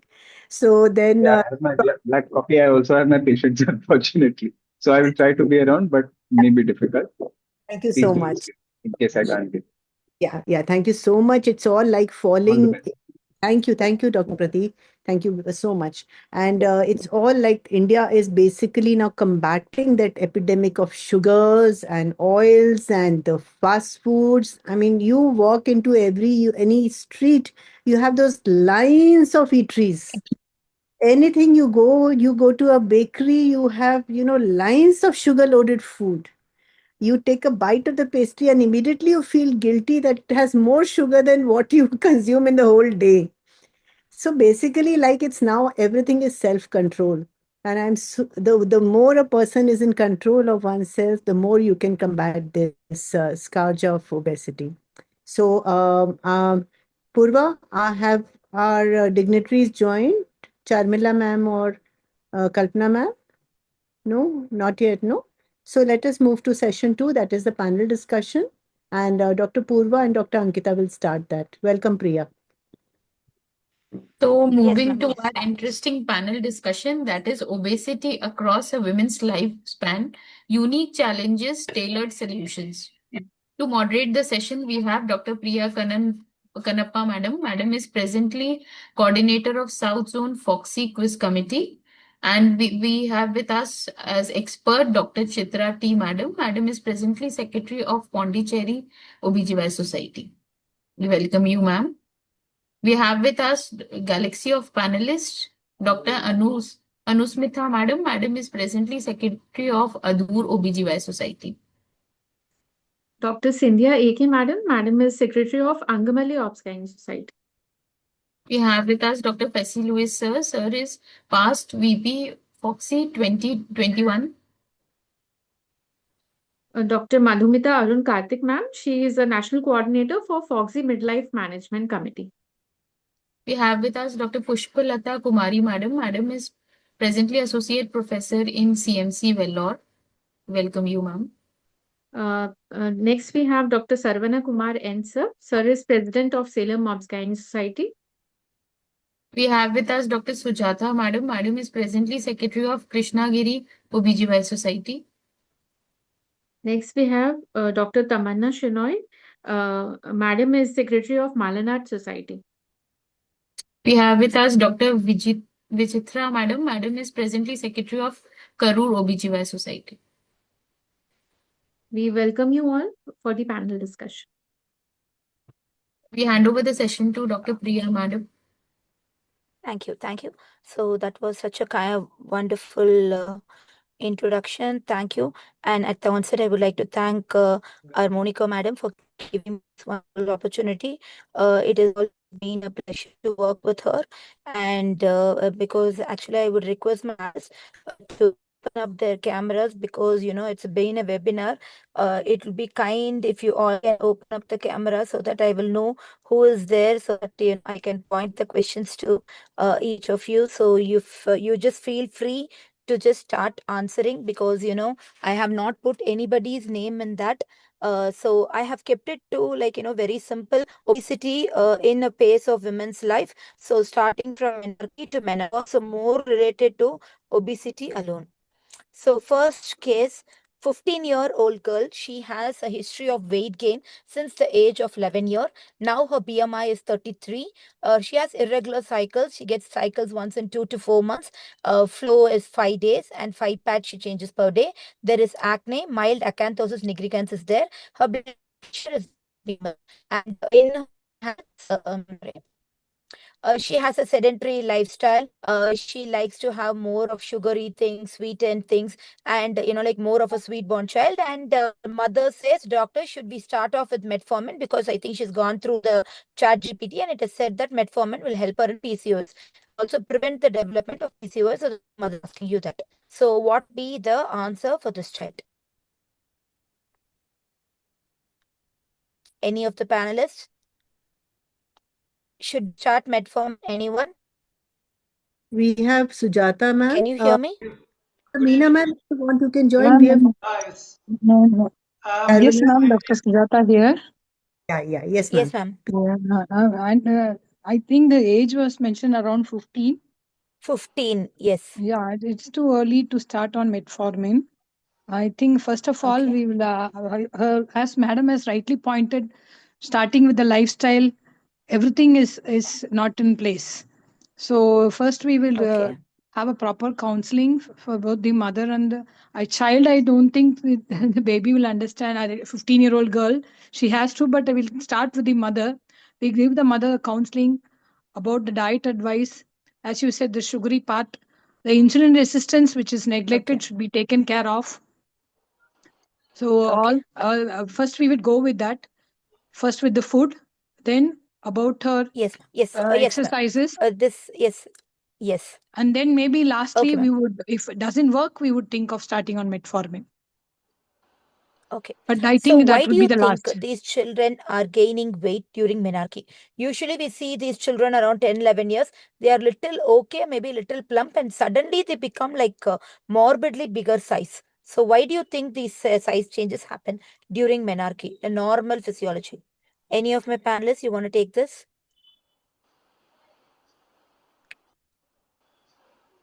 Saranan, sir? Yes, ma'am. It said that the estrogen levels increases and also the growth spurt happens. So both of these will make the patient have sort of craving, more of craving, food craving, and so they also gain weight because of the effect of estrogen. That apart, this particular patient is having all those things which are seen in the younger generation nowadays. So that has to be addressed for these patients, and we have to inform them that the future of everything else will be compromised if a patient is having this much of complacency in going about with her diet and exercise. And basically, the So- estrogen which is present redistributes the fat cells. So the rising estrogen causes the adipose tissue accumulation. Yes, actually, that is part of, yes, you have rightly pointed out that is the part of normalcy. We have increase in which happens when the child transform into an adult. So this adolescent is a transformation phase, and when there is a transformation happens, there is a little bit of increased fat so that it further helps in the hormone changes and along with that bone and other things. And any of my panelists, do you think that obesity itself can cause menstrual irregularities independent of PCOS or not?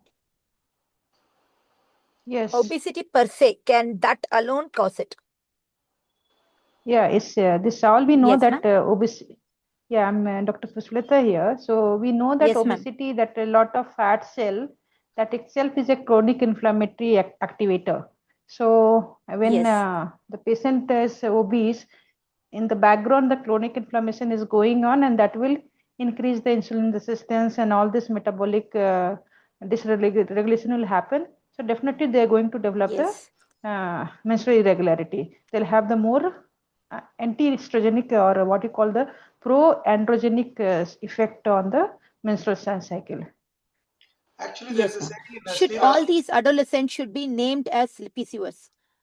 Obese girl coming to our clinic with irregular cycles. Tell her, yes, you have PCOD. Should we tell them? Even if you don't tell, everybody is coming with the PCOS diagnosis by themselves only. Yes. So what, madam, they come to us to confirm whether ChatGPT is telling the right thing or not. So now it is up to us to clear what it is. Actually, I tell the Yes, sir. reverse. Yes, Sarana, sir. Many times when we see patients with PCOS, I tell them many of our sisters who are younger, if we see 50% of them will be having PCOS, so don't go just with the morphology of the ovary. If you don't have other problems, then probably don't have PCOS. These are things which are very common. Only thing is that you have to go ahead with your lifestyle modification, and probably if you are having anovulation, then we will be intervening.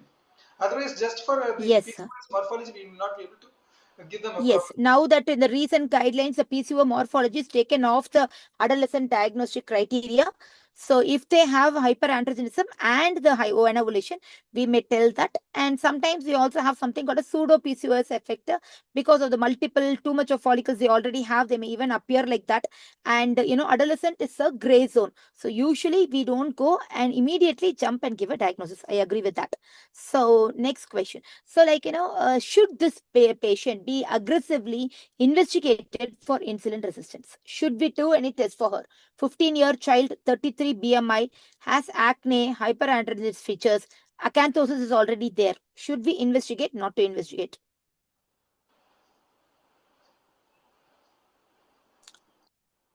Sir, anyone?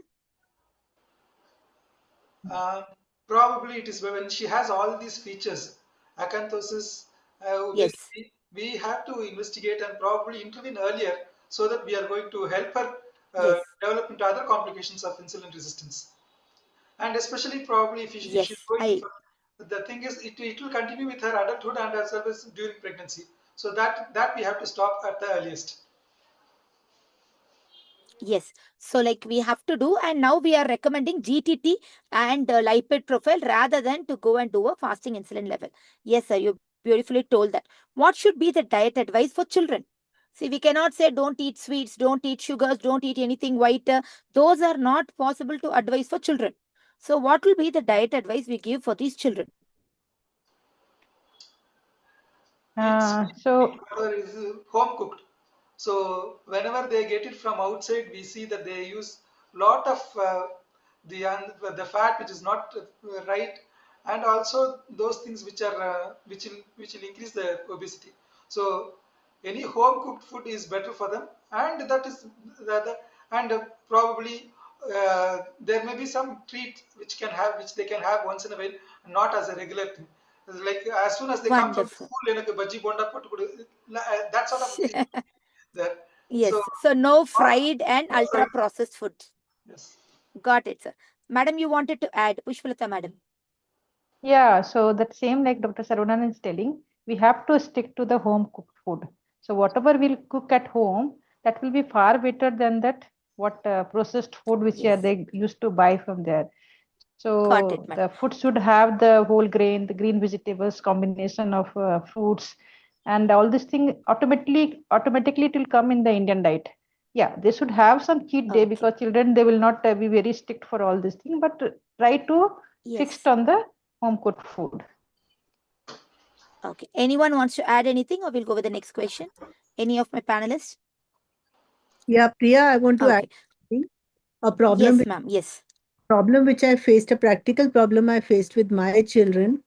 So my children are very picky about green vegetables. They eat only 3 or 4 green vegetables which they like, and we are almost vegetarian family.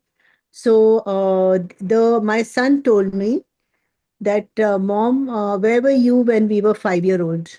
I said, yeah, I was working, and you were with grandparents. He said, you did not introduce us to a variety of food. You did not introduce us to lauki, kaddu, karela, bengan, and all those things. So now we don't have the taste for it. You left us to nana, nani, dada, dadi. So they gave into the children's whims. So children who are given all proper flavors and textures of food early on in the first decade of life are more likely to inculcate those foods later on also. Yes, ma'am. Point taken. But one thing, madam, it is not about not being there early. Even if you're there, and then when this transformation happens, there's a whole family, if they're eating only these vegetables and fruits, and there is no access for outside fruits, it works better. Okay. If you have an access, they come and give you the same reason. Okay. Even if you're given them when they're young, they don't eat early, when they grow up. They talk all these things. Priya, in schools also for children, they should not bring snacks like these fried items. Okay, armurukku and all. They will. They can bring only sundal or cut fruits. That is the only thing available. Madam, actually, when my children were young, madam, when that was a school policy. Now my children are 10 and 11 years. The school is advising us to give any junk food, make the child eat. Just don't torture us by giving healthy food. The school is calling me and telling me. The same school, when it was LKG, they told me to give, healthy food. Now they're saying at least make the child eat and don't make my head, spin because the child is not eating. So that is an ongoing problem there. What are the other lifestyle advices we'll give the children? So diet we already covered. Any other The advices? second thing that we are forgetting Revati is madam, what are the? Yes, sir. the stress these these school-going children are undergoing. Yes. From their 8th standard, they are hammered to lead for their future. NEET, JEE, whatever it is. Exactly. They are totally Yes. bound with their books. They don't go out and play, and they scroll their phones. So they are totally with their loss. There's loss of physical activity. Like when I compare what I was in my younger years, we also did our things, but still we had Yes. good physical activity. A little bit of physical activity. Yeah, so Yes. one thing So- we have to Yes, incorporate in the in lifestyle, not only for the children. Actually, the adults in the house is the more what you call that Tempting. reference Temptations for the point. children. What they see, yeah, what they see Yes. that they follow. So the 5 pillar True. what they used in the lifestyle modification. One is the diet, definitely. Second is the exercise. Third is the sleep. Fourth is the stress. Stress is also one of the major factor. Yes. And now the Yes, exactly. fifth one they're adding is the screen time. Screen time itself is one of the major factor for increasing obesity in the children. So True, these are very 5 pillar of life modification, not only for the children. This Yes. has to be implemented in the Be whole for the family. whole Then only- family. yes, we can't tell Yes, children you do this and tell the adult you Yes, can do whatever you want. That is not going to Yeah, daddy be can sit and implemented scroll in the phone, but the child should be going on a cycle. So yeah, that never that is not works. going to So, so it has to be Yes, ma'am. implemented in the family rather than in the children alone. Yes, madam. Yes. So when should we start anti-obesity drugs in these kind of patients? Is there an age limit? Actually, these are some new guidelines which are there. There are some guidelines which they recommend these drugs, both semaglutide and liraglutide. Tirzepatide, it's not used less than 18. It is only after 18. It is like, if you have these children who are having some metabolic or genetic diseases or any other severe medical disease where you really want to lose their weight, not waiting for the lifestyle, then we can give them drugs, but drugs are not the choice for the young children. Yes. So once we have done that, so what are all your options? So lifestyle, yes, all my panelists have detailedly told me. Other than that, what are the other things you want to give this child? 15-year. Irregular cycles. Yeah, definitely we have to regulate the cycle. That is the main concern Yes, they ma'am. has come. So we have to Yes. give the insulin. And what in the first, this is the same patient which are discussing from the beginning, no? Yes, She yes, has yes. some, Yes. she has that hirsutism also Acanthosis, and that acne. obesity. Yes, Yes.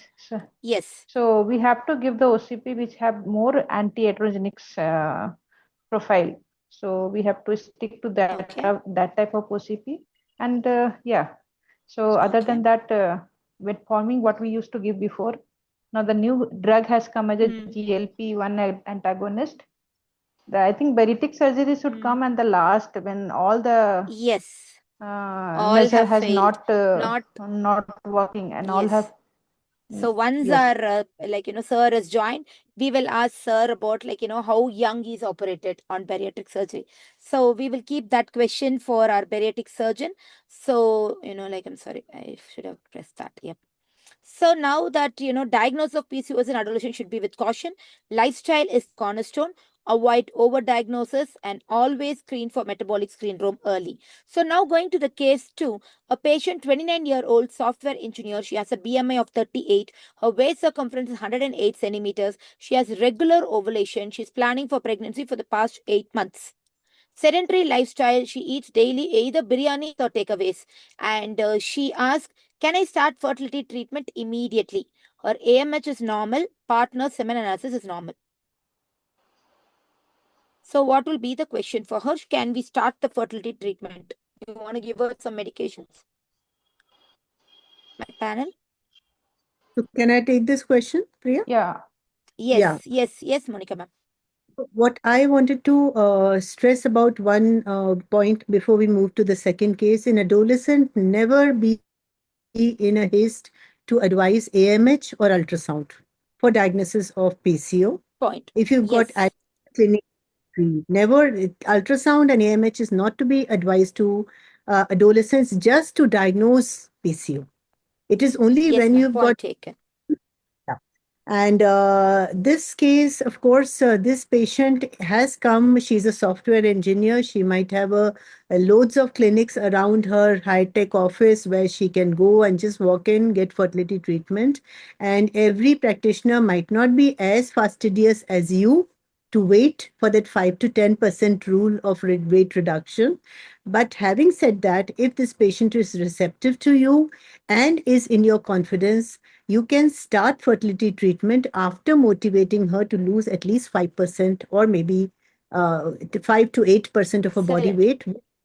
Yes, this will help in reducing her dose requirement of medication as well as give her better results, just like Dr. Pratik talked to us so elaborately in the previous lecture. Every result Yes, of ma'am. So I fertility think treatment. all my points have been given by sir already. So these points, yes. So do you think this obesity will reduce the spontaneous conception in ovulatory women also? Even she's having regular cycle, she's ovulating, then also the conception rate will be low in this patient? Yes, of course, that was a slide in Sir's talk. Yes, sir, excellent. This will definitely have that. Should you treat her now? She's 8 months married life. Should we treat? Actually, I will not prefer No, to 1 treat her year. now because everything else is normal. Okay. And her Yes. BMI is 38 and she will definitely have problems of obesity in her pregnancy. I will give her that 4 months of time to complete her 1 year of married life. Probably she may become pregnant within that time also. So, but at the same time, yes, sir. She has some habits which has to be curtailed. All this daily biryanis, I know there are a lot of Daily biryanis available nowadays in our places. Biryani is an emotion, Saravanan sir.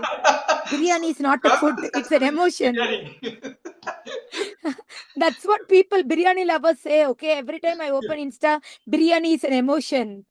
Okay, so yes, you assess this patient. We give them small goals of nutrition and we also advise them of preconception, and then we also how much of weight count loss is enough. I think already it's been mentioned many times. 5 to 10% is what we are expecting for weight loss to have a good conception. So should the GLP-1 be advised for this patient? BMI of 38. Can be. Yes. Can. So yes, most of us now we have started giving that because, like these patients who have always been a foodie, it's not going to be easy for them to suddenly change their lifestyle and, like to sustain it. They may do it for a day or two, maybe a week's time, they leave it. So this will make them sustain. So what is the mechanism of action of these GLP drugs? Anyone? The mechanism of action for these GLP drugs? The slide is self-explanatory, Priya. I think I'll take a screenshot of this. But for the information of everyone watching the webinar, all these webinars are recorded on YouTube. So anytime you want to watch Pratik sir's lecture again or Priya Kanappan's panel again, please go to the YouTube link, click and watch in the leisure of your home, totally free of cost, a nice channel and available to everyone. So, Priya, Thank you, ma'am. there is a direct brain signaling. So this patient will have reduced food craving. The craving and the urge to eat and have a full stomach will reduce. And plus, they fuller with lesser amount of food.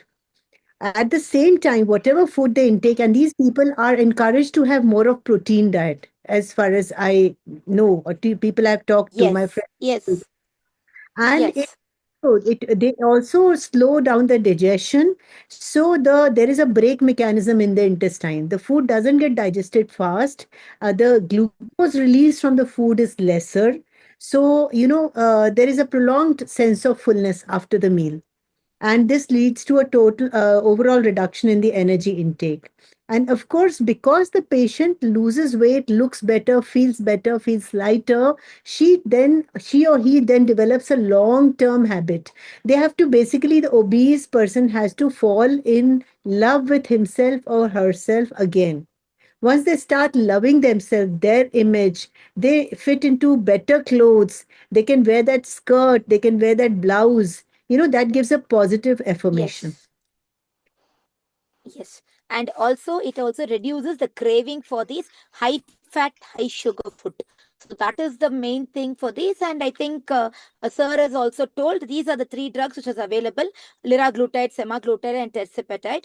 And we know that most of us, we have been like, the farmers are bringing around with the semaglutide and this tirzepatide. It is a dual action. So it is like, better than the same semaglutide alone in some patients who have comorbidities. So especially when you have these uncontrolled diabetes, they prefer these tirzepatide compared to a semaglutide. And how long should they be like, stopped before pregnancy? So if you want to, there is not much of a clear-cut guideline, but in pregnancy, it is not very safe. So usually we say at least a 4-week wash-off period for them to go ahead with a pregnancy. So this, I think we have already told you, balanced diet, movement, and clinical guidelines should be there. And the suction does come with occasional uses. It's about consistently using small mindful adjustments.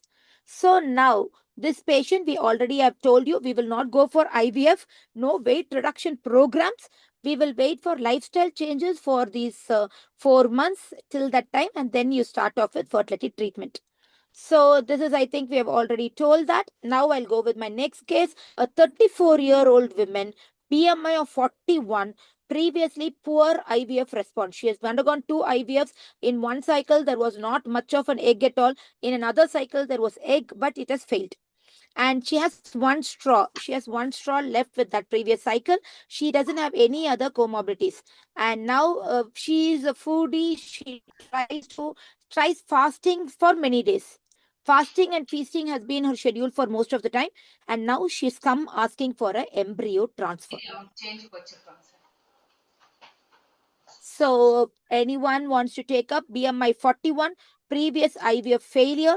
She has only 1 straw left. Do you want to transfer? Again, a very, a sort of a very careful counseling with her that if you reduce even 3 to 5% of the body weight, do it, because that obesity itself has got that inflammatory sort of effect on the body. Let the parameters come down to better levels, and then take that, chance of getting the embryo transferred. Anyway, I think her eggs are less. She must be Poseidon 4 or something. So, no, she is Poseidon, not 4. She will be Poseidon 2. She's less than 35. Yes. So, we have to tell her not to hurry with that embryo transfer till she goes into a better lifestyle mode, and that feasting and fasting is the worst havoc you can do to your body. Better would be a fixed intake with probably a treat day or something, or a cheat day. The cheat day could be a treat day, could be a Sunday, it could be a once in 10 days, rather than, fasting for 24 hours and then binging.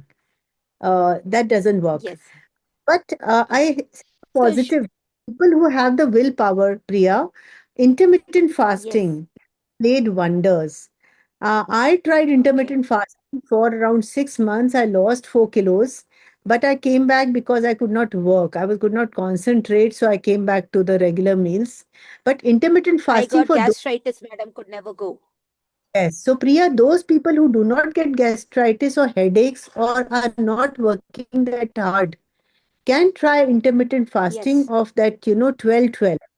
12-12 can even do wonders. Don't eat for just 12 hours. Yes, ma'am. We can't even So stay is hungry there for any 12 hours. That Yes, ma'am. Yes. I mean, is there any BMI cutoff? Like this patient is 41. Any BMI, can we put them and ask them to like conceive, or should we have a, like saying that no, this is very high, we will not put IVF? Is there something, anything, the recommendation guidelines, anything are we having? See, there is no cutoff as such, but the better the BMI comes to optimization, the better it is. But it is not coming to a, that ballpark figure of BMI. It is more important to lose that 5% weight. The physiology of losing that weight and that adipose tissue works better than having a cutoff of a particular BMI. But that 5% reduction And only will give her that positive affirmation that I can, lose more. I can do better. That confidence Yes, has I to got come back to that individual, that she can do better. yes, yes. And So this like this, I think we have. Yes, sir. Yes, yes, Yeah, Dr. this Sarna, sir. particular Yes, patient with this much of morbid obesity, probably her obesity, chances of miscarriages are still high, and this one very high. Yes, condition also is going to sometimes go wasted. The other thing is these are the patients who are chronically stressed. That eating is maybe because of her fertility issues, and she's stress eating. These yes. are those patients who will be benefited with our GLP-1 agonists, so that we help them Wonderful, so wonderful. they reduce the weight and then they will go for this embryo transfer. Probably they are not that Yes, much motivated to reduce their weight on their own, how much ever we tell them. yes. Yes, sir.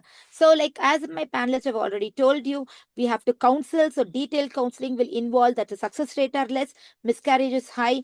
They may have OHSS depending on their ovarian reserve.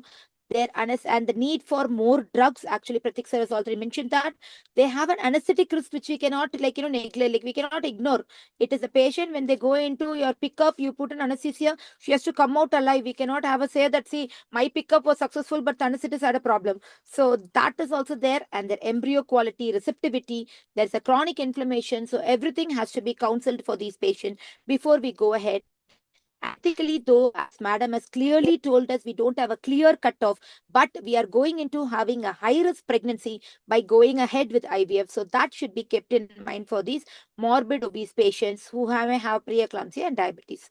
So I think we have told about that, and also it affects all of and the pregnancy outcome will be before even the live birth rate. So role of GLP before IVF. So I think already sir has answered. It is better to reduce even that 5 to 10% of the weight loss so that your patient has a better success rate rather than going at this point of time. So when to stop? Now a patient, she has lost 20 kgs. Can she stop now? A PMI has reduced from 37 to 20. Can she stop now? When the patient is older enough, can she stop now? So what will be the advice we give them whenever we put these patients on GLP-1s? And is the obesity curable? Cured?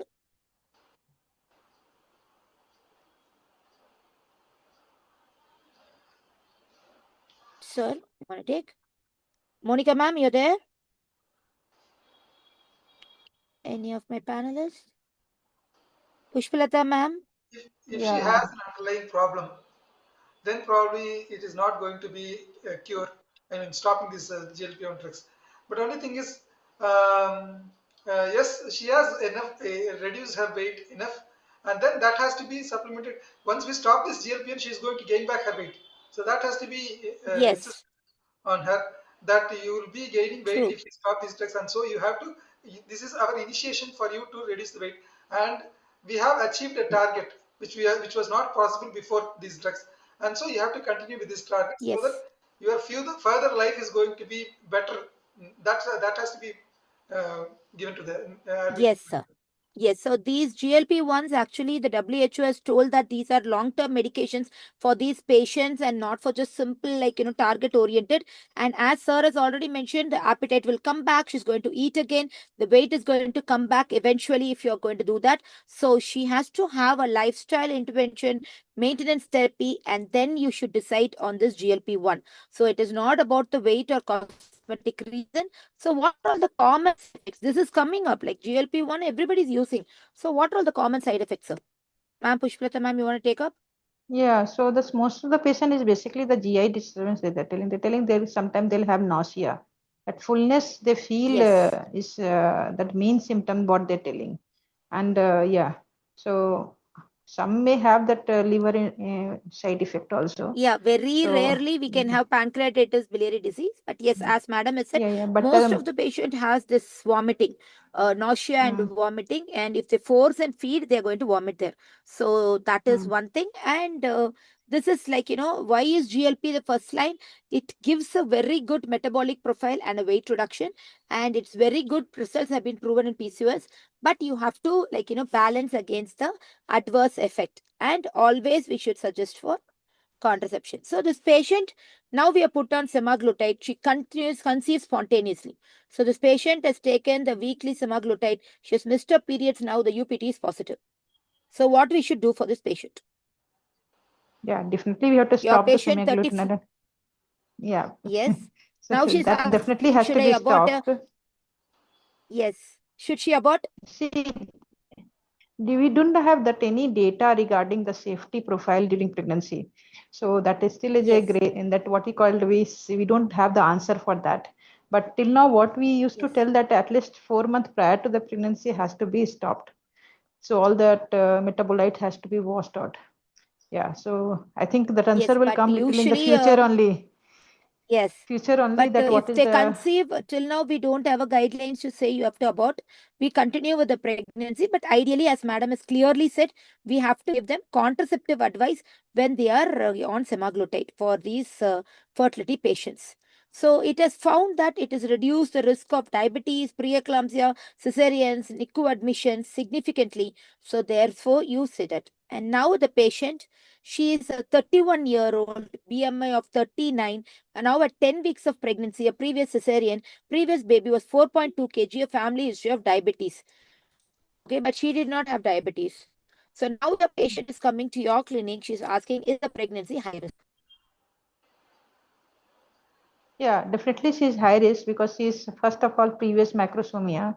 She has the family history of diabetes, even though she's not diabetic, but we have to screen. Like, what do you follow the universal screening for the pregnant women in our population that we have? And even though it is coming as a normal sugar profile in the first trimester, we have to do the universal GTT for at that 20-week gestation. And yeah, definitely we have to tell the what the diet recommendation during pregnancy should not be like overeating and feeding. So that but diet, I maintenance think of we the have told ideal madam, the body same weight. diet we'll tell them. Yeah, so I mean, she maintenance cannot of the ideal come body. down to ideal boy weight. She's Yeah, she BMI can't come 39. down, but You they want her should to not come be. down to They should ideal not. boy? No, during pregnancy we Gestational can't. weight gain should be limited. Yes, it has to be controlled. Okay. So we are going to tell her she has these maternal and fetal risk. There is a risk, and then some labor challenges, increased chance of cesarean sections, and postpartum also they are more prone for infections. We see non-healing cesarean scars in these patients. Previous LSCS with the they have their abdominal fat too much, and they most of them whatever you do, you land up with some form of infections or pus in this wound area. So those things along with venous thromboembolism challenges should be told that. Should we start aspirin? Yes, yes. Yes. Because all my panel because agree. there is the high Yes. sugar. Yes. Yes. Yes. So we will put a Gestosis score. Usually a BMI of more than 35 itself will come to 2. And definitely there will be 1 or 2 add-on factors to come to 3. So aspirin will definitely come off there. Do the obese women need extra dose of folic acid?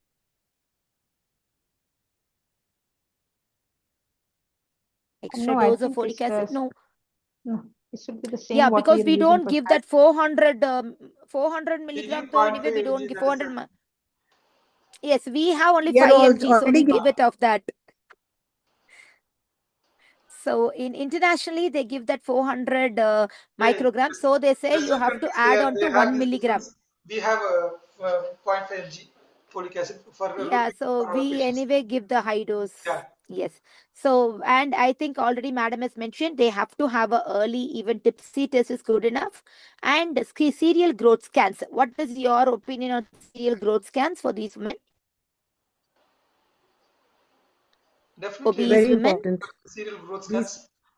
Yes. Many times the OGTT may not be very much forthcoming, but this serial growth scan will show us whether the baby is growing larger, fluid is excessive, or sometimes there may be a hypertension developing which we have missed, and the baby is going for IUGR. So all these things can be found out in a serial growth scan.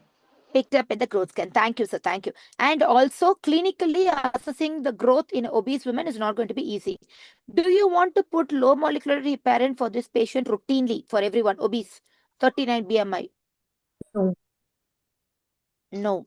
So when do we put for them? Usually We give them postpartum. Most of us will be giving them a BMI 39-40 who's delivered by section.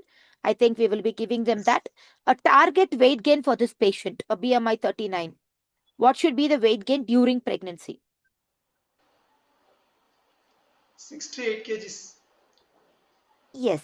There are some guidelines which say no weight gain policy also, but at least a bare minimum weight gain is what we are going to advise. Yes, 6 kgs is doable. And I think eating, we have already told, increase your fiber, increase your protein. So that is going to be the advice there. So a patient, next case, 28-weeker, BMI of 42. She has been already diagnosed GDM. The ultrasound shows macrosomia and polyhydramnios for your patient. Should insulin be started based on only these findings, or metformin preferred in this women?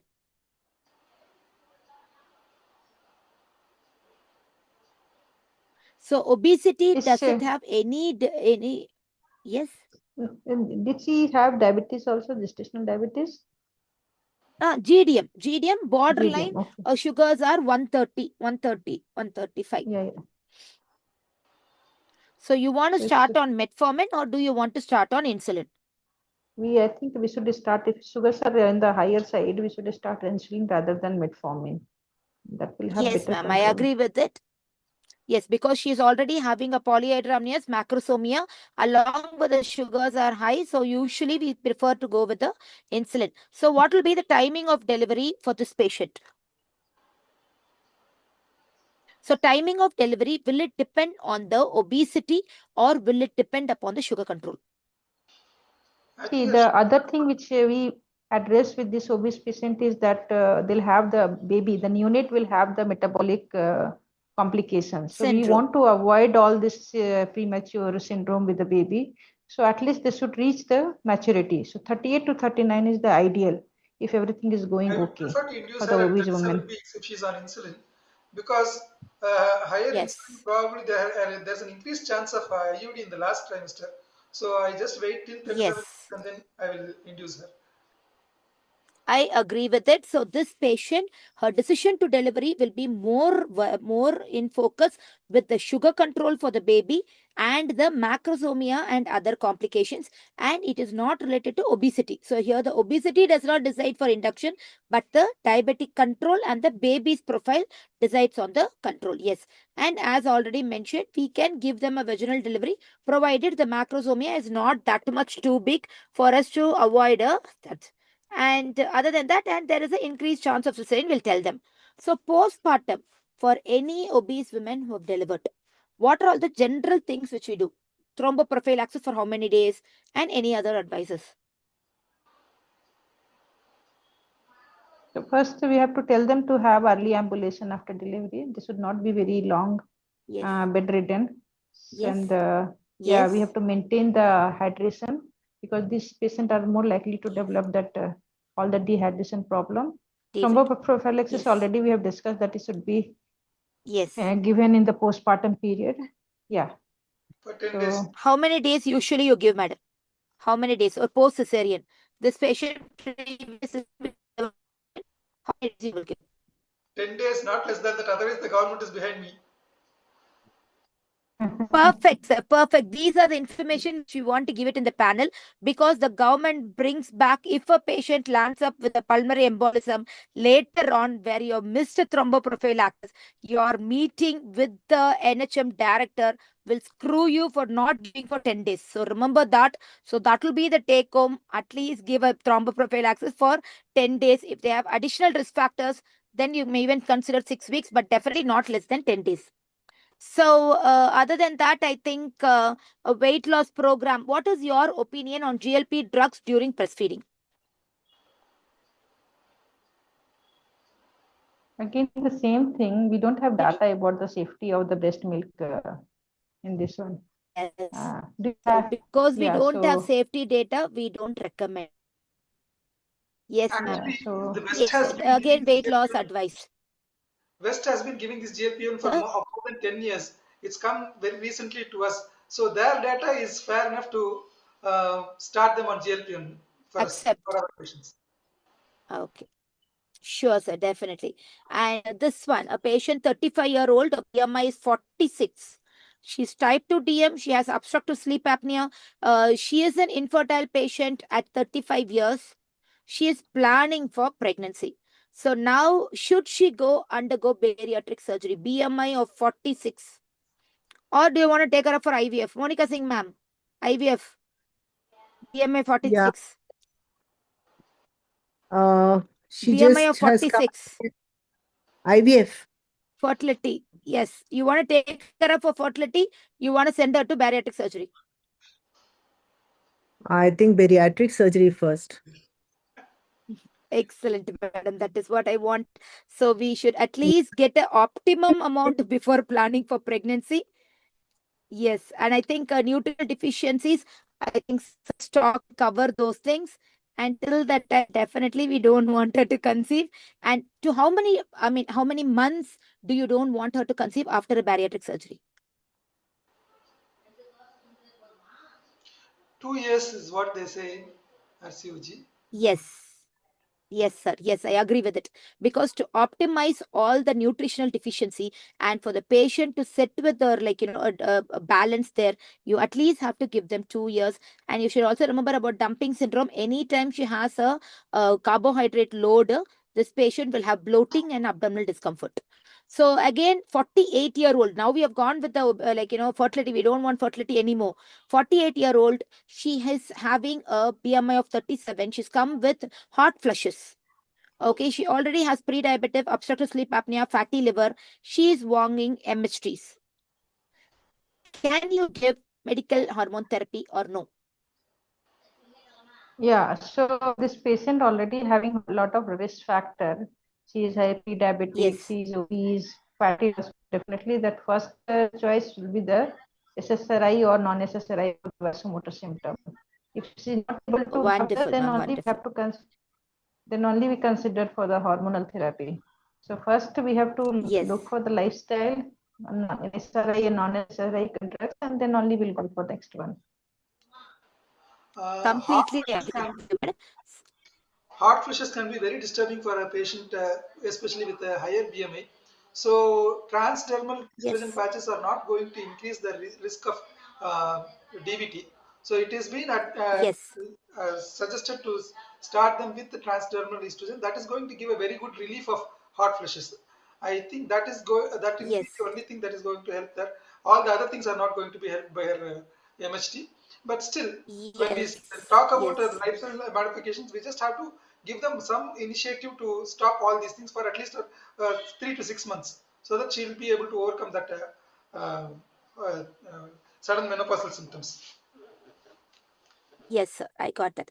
And now we come to our, menopause already happened. 62-year-old, BMI 39. She's coming with post-menopausal bleeding. She's hypertensive, diabetic, everything.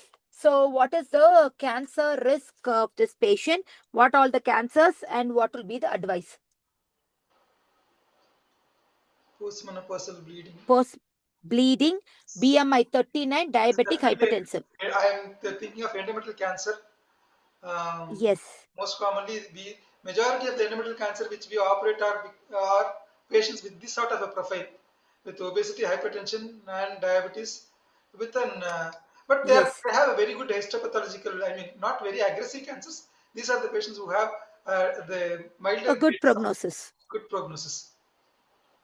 Okay. So, what is your advice for this patient after the cancer surgery, weight reduction, whether it has an impact on the recurrence or any other cancer occurring anywhere else?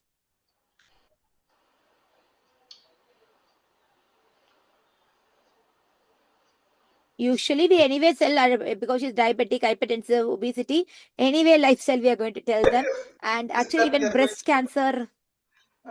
Yes, and even breast cancer is done. Yes. So, what is your opinion on these GLP-1 drugs and the muscle loss? So, Priya, anyone have ever encountered? Priya, can we wind up 5 minutes? Yes, ma'am. Now, my last few slides, I'm just going to. So, if anybody is giving me the answer, otherwise, I will just conclude with that.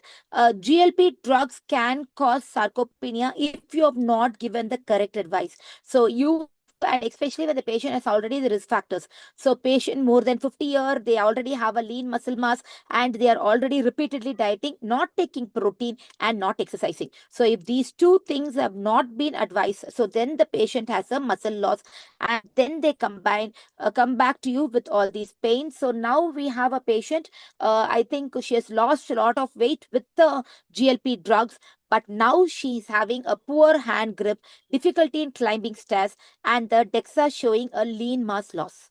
So what will be the advice you give to this patient now? Saran, sir, quick answer. We'll just go with this because time is going on. Yes, ma'am, definitely these are the patients who need resistance training at least 3 to 4 times a week. Because we have seen celebrities who have lost weights, but at the same time, we see the difficulty walking, climbing stairs, all those things. But that should not be our goal. Our goal is to simultaneously increase their strength as well as so that they improve. I mean, their sarcopenia does not come very fast because that's the problem where the I agree with it. Actually, the celebrities transition videos on Insta and they are working out. They do resistance training. Only the common patient, they think it's a magic drug and they don't do training. So we have to tell them to eat protein and do training. So that will be the basic power of that. And this is one last interesting case. I'm going to wind up with that. 42-year-old, BMI 43. She has diabetic knee pain. She's been sedentary for 8 years. She has gone to a gym there. Her trainer has told her 10,000 steps every day. Along with that, you do running and HIIT. After 3 weeks, she has bilateral knee pain. Achilles is totally discomfort. She has stopped exercising. Now she's having difficulty to get out of the bed. And now, did the exercise fail or did we give the wrong exercise? This we would have encountered. We have these interested people who come and overnight do that. You should not even dare to do HIIT, straight away. It's a very high intensity training. Yes. And even like I stopped gym for a couple of years, I can't go back to this HIIT thing.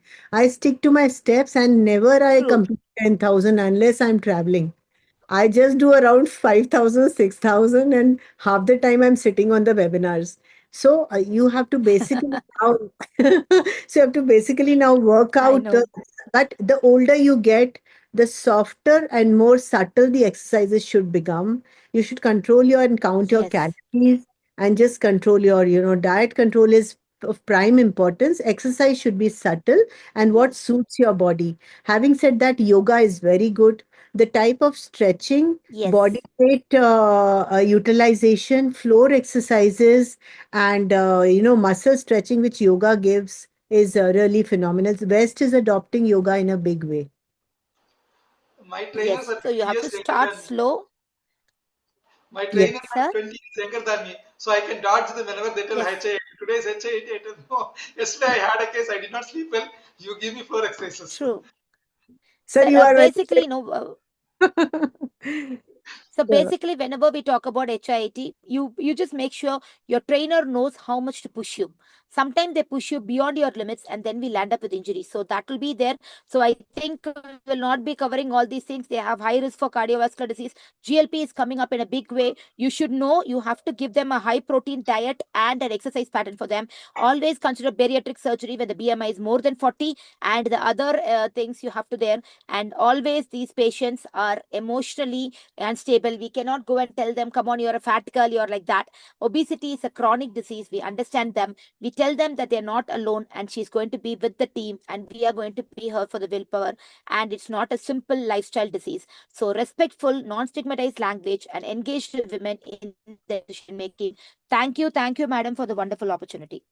Thank you so much. It was a wonderful panel. Very, very nice. You covered all the cases. Thank you very much. Counseling, exercise, everything. And the panelists were just super awesome. Thank you so much for your contribution. Sarvana sir, Sujata madam, Revati ma'am, and Pushpalata ma'am. You were really all very good. So now we have another great lecture waiting for us, Dr. Mohit Bhandari. I think this is going to be the icing or the cherry on the cake or whatever we call it. Whatever we've learned about bariatric surgery, now we are going to the expert as to how he does it, how he gets his patients, how he convinces them, which are the patients he refuses, which are the patients he takes. And I don't know anything about bariatric surgery. So let Mohit Bhandari sir do all the talking. Priya, Priya, thank you. Purva, can we start? Ankita? Yeah. Thank you, ma'am. I stopped my slide share. Yeah, thank you. Thank you.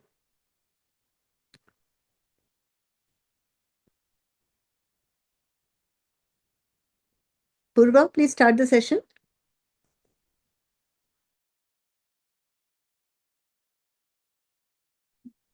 Now moving to our second academic session, that is on surgical management of obesity, when, why, and how bariatric surgery changes life. To chair the session, we have Dr. Gayatri Shivar Ramakrishnan Madam. Madam is presently Secretary of Tirunelveli. We have with us Dr. Janki Ravi Kumar Madam. Madam is President of Pudukkottai OBGY Society. We have with us Dr. Jayalakshmi Suraj Madam. Madam is presently President of Kasargod OBGY Society. We have with us Dr. Kaushik Valiai Sir. Sir is presently Secretary of Kannur OBGY Society. We have with us Dr. Lalita Ambika Madam. Madam is presently President of Alapunja OBGY Society. We have with us Dr. Nagaranjan Sir. Sir is presently President of Manargudi OBGY Society. We have with us Dr. Rashmi Ajit Madam. Madam is presently Secretary of Nagarcoil OBGY Society. We have with us Dr. Rita Vijaya Selvi Madam. Madam is presently President of Vellore OBGY Society. We have with us Dr. S. Dhana Bangyam Madam. Madam is presently fertility specialist at Coimbatore. We have with us Dr. Uma Maheshwari Madam. Madam is presently President of Virudhu Nagar OBGY Society. Now I hand over the session to Chairperson to introduce our speaker, Dr. Mohit Bhandari Sir.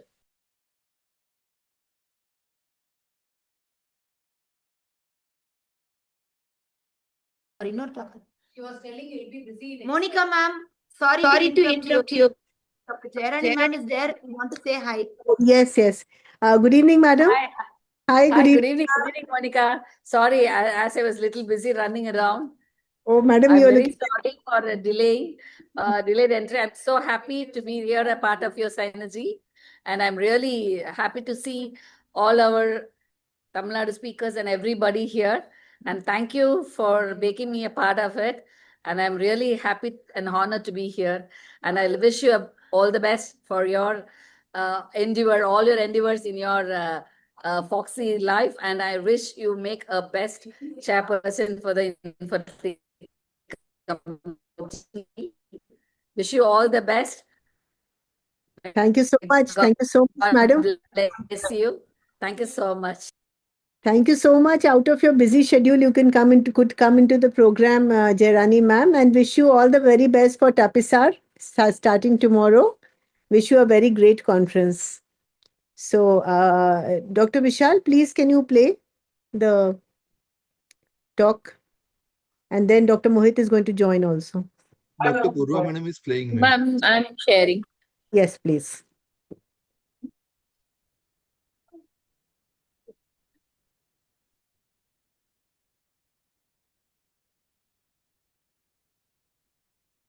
Is my screen visible? Yes, it is visible, but the slides have not come. Yeah, started. We can see. You can start.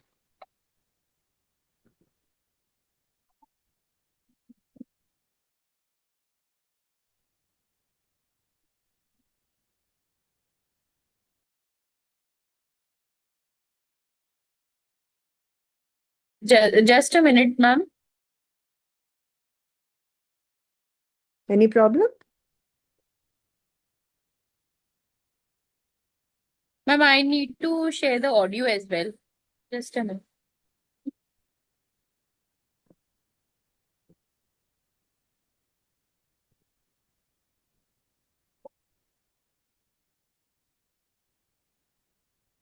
I hope my screen is visible, ma'am. Now? Yes, it is visible.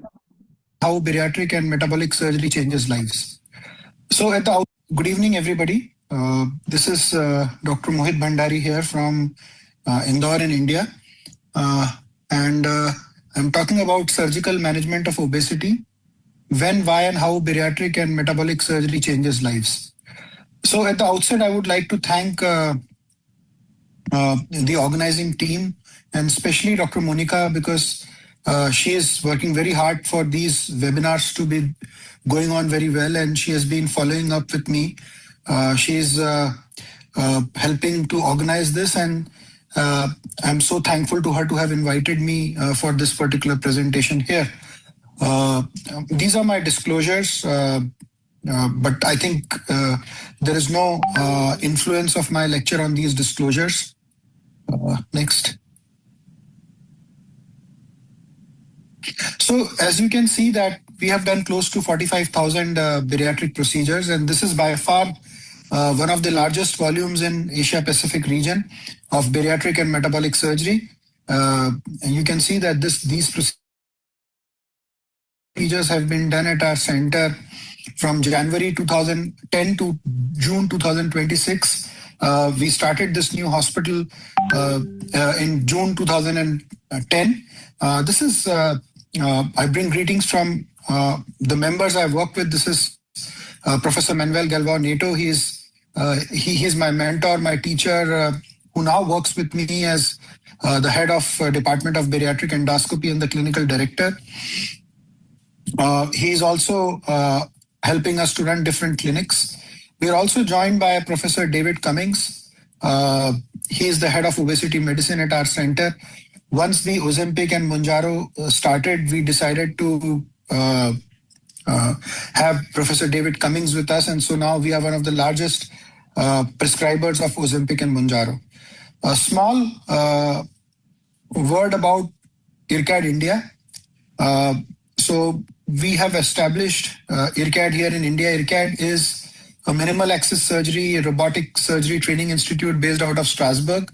And there are 7 IRCADs across the world.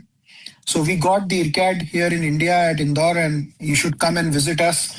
I think some of the gynecologists have been here to visit us.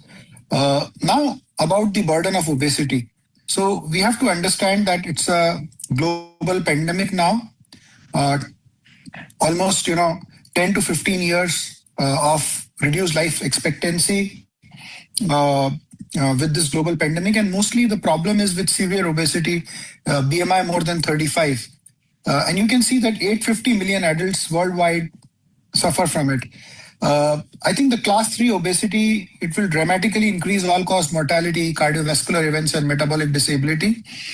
And I would also like to say that the standard non-surgical therapies, they do not yield very good results in terms of weight loss. So if you're talking about these drugs which have come, with a BMI more than 35, the data with these drugs is really sparse.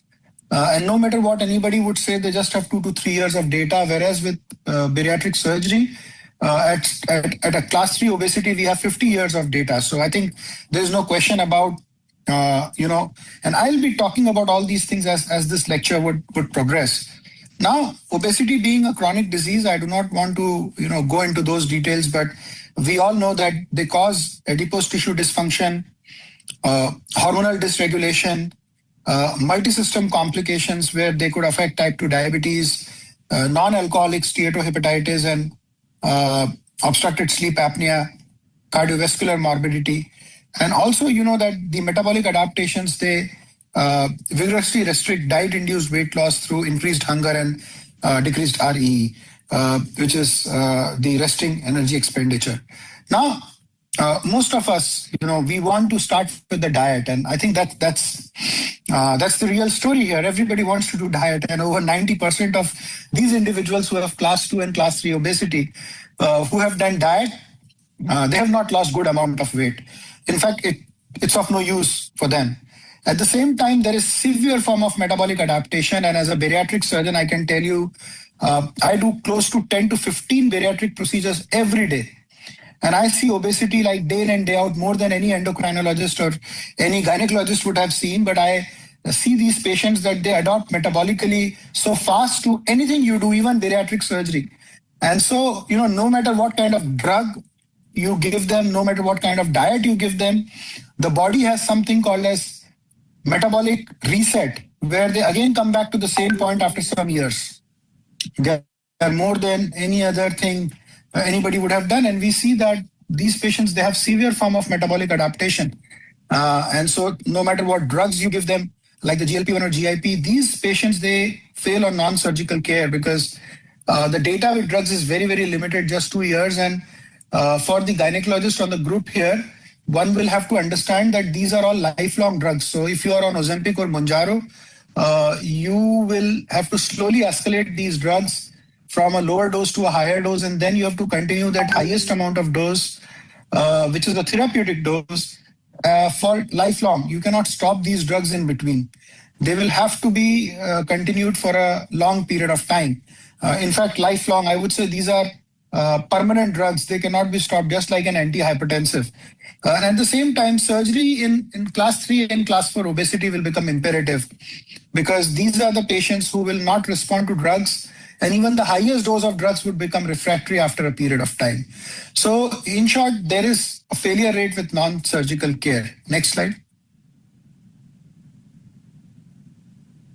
Now, how do we select our patients for doing a surgery? That's very, very important because we are often asked this question. And if you can see that this is the updated ASMBS IPSO criteria, where they say that if you have patients more than 35 BMI, they are indicated regardless of comorbidities, 30 to 34.9, only with type 2 diabetes. Now, very interesting thing about Asian population is that we operate usually these patients at a BMI of more than 27.5 if they do not have good response to insulin and have severe type 2 diabetes. And at the same time, pediatric and adolescents are strictly for severe pediatric obesity. So in short, anybody BMI above 35 is a good candidate for bariatric surgery. Now, about the teens and the elderly, the adolescents and adults, I think I would say that we have done both these groups very well. We have operated upon adolescents who were very, very young. And I realized that even if somebody is of the age of 11, if he has obesity, which is causing severe respiratory distress, and obesity is a threat to life, we are operating these patients on a very regular basis. A child as young as 9 years, 8 years, the youngest I have done is 7 years. So these are the children who have a body weight of 100 kilos, 112 kilos, 120 kilos. We have done 112 kilos recently, a girl 9 years of age. This was not genetic obesity. So I think these are part of syndromes. And these are the children or these are adolescents, you can say, who look like adolescents, but from inside their liver, their kidney, their lungs, the visceral fat has aged like an adult. So we have to operate these patients. At the same time, geriatric group, patients older than 70 years, they are no longer a contraindication to surgery. And we were the first center to publish a large series of bariatric surgery because that, I think, is important because you need to understand that patients who are very old, for example, you have an old granny at your house who is 130 kilos. Imagine how much pain you have in nursing her, taking her to toilet, taking her to a park for just a walk, making her eat her food, or maybe, very simple things like maybe changing her clothes. So imagine if you leave these geriatric patients at 70 years of age with 130, 140 kilos of weight, imagine the amount of nursing which they require and imagine the amount of care somebody will have to take to treat them. So, people say don't operate when they're old. I think when they're old, when they're crippled, they need this surgery, according to me, which is more important. Next slide.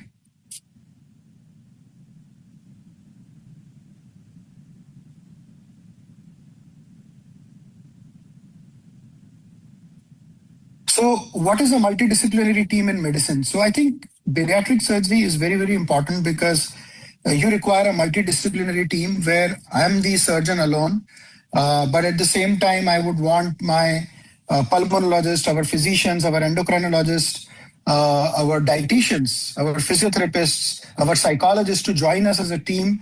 It's not a single approach where you can be just one person and doing all these surgeries. These patients, they require a lot of emotional support.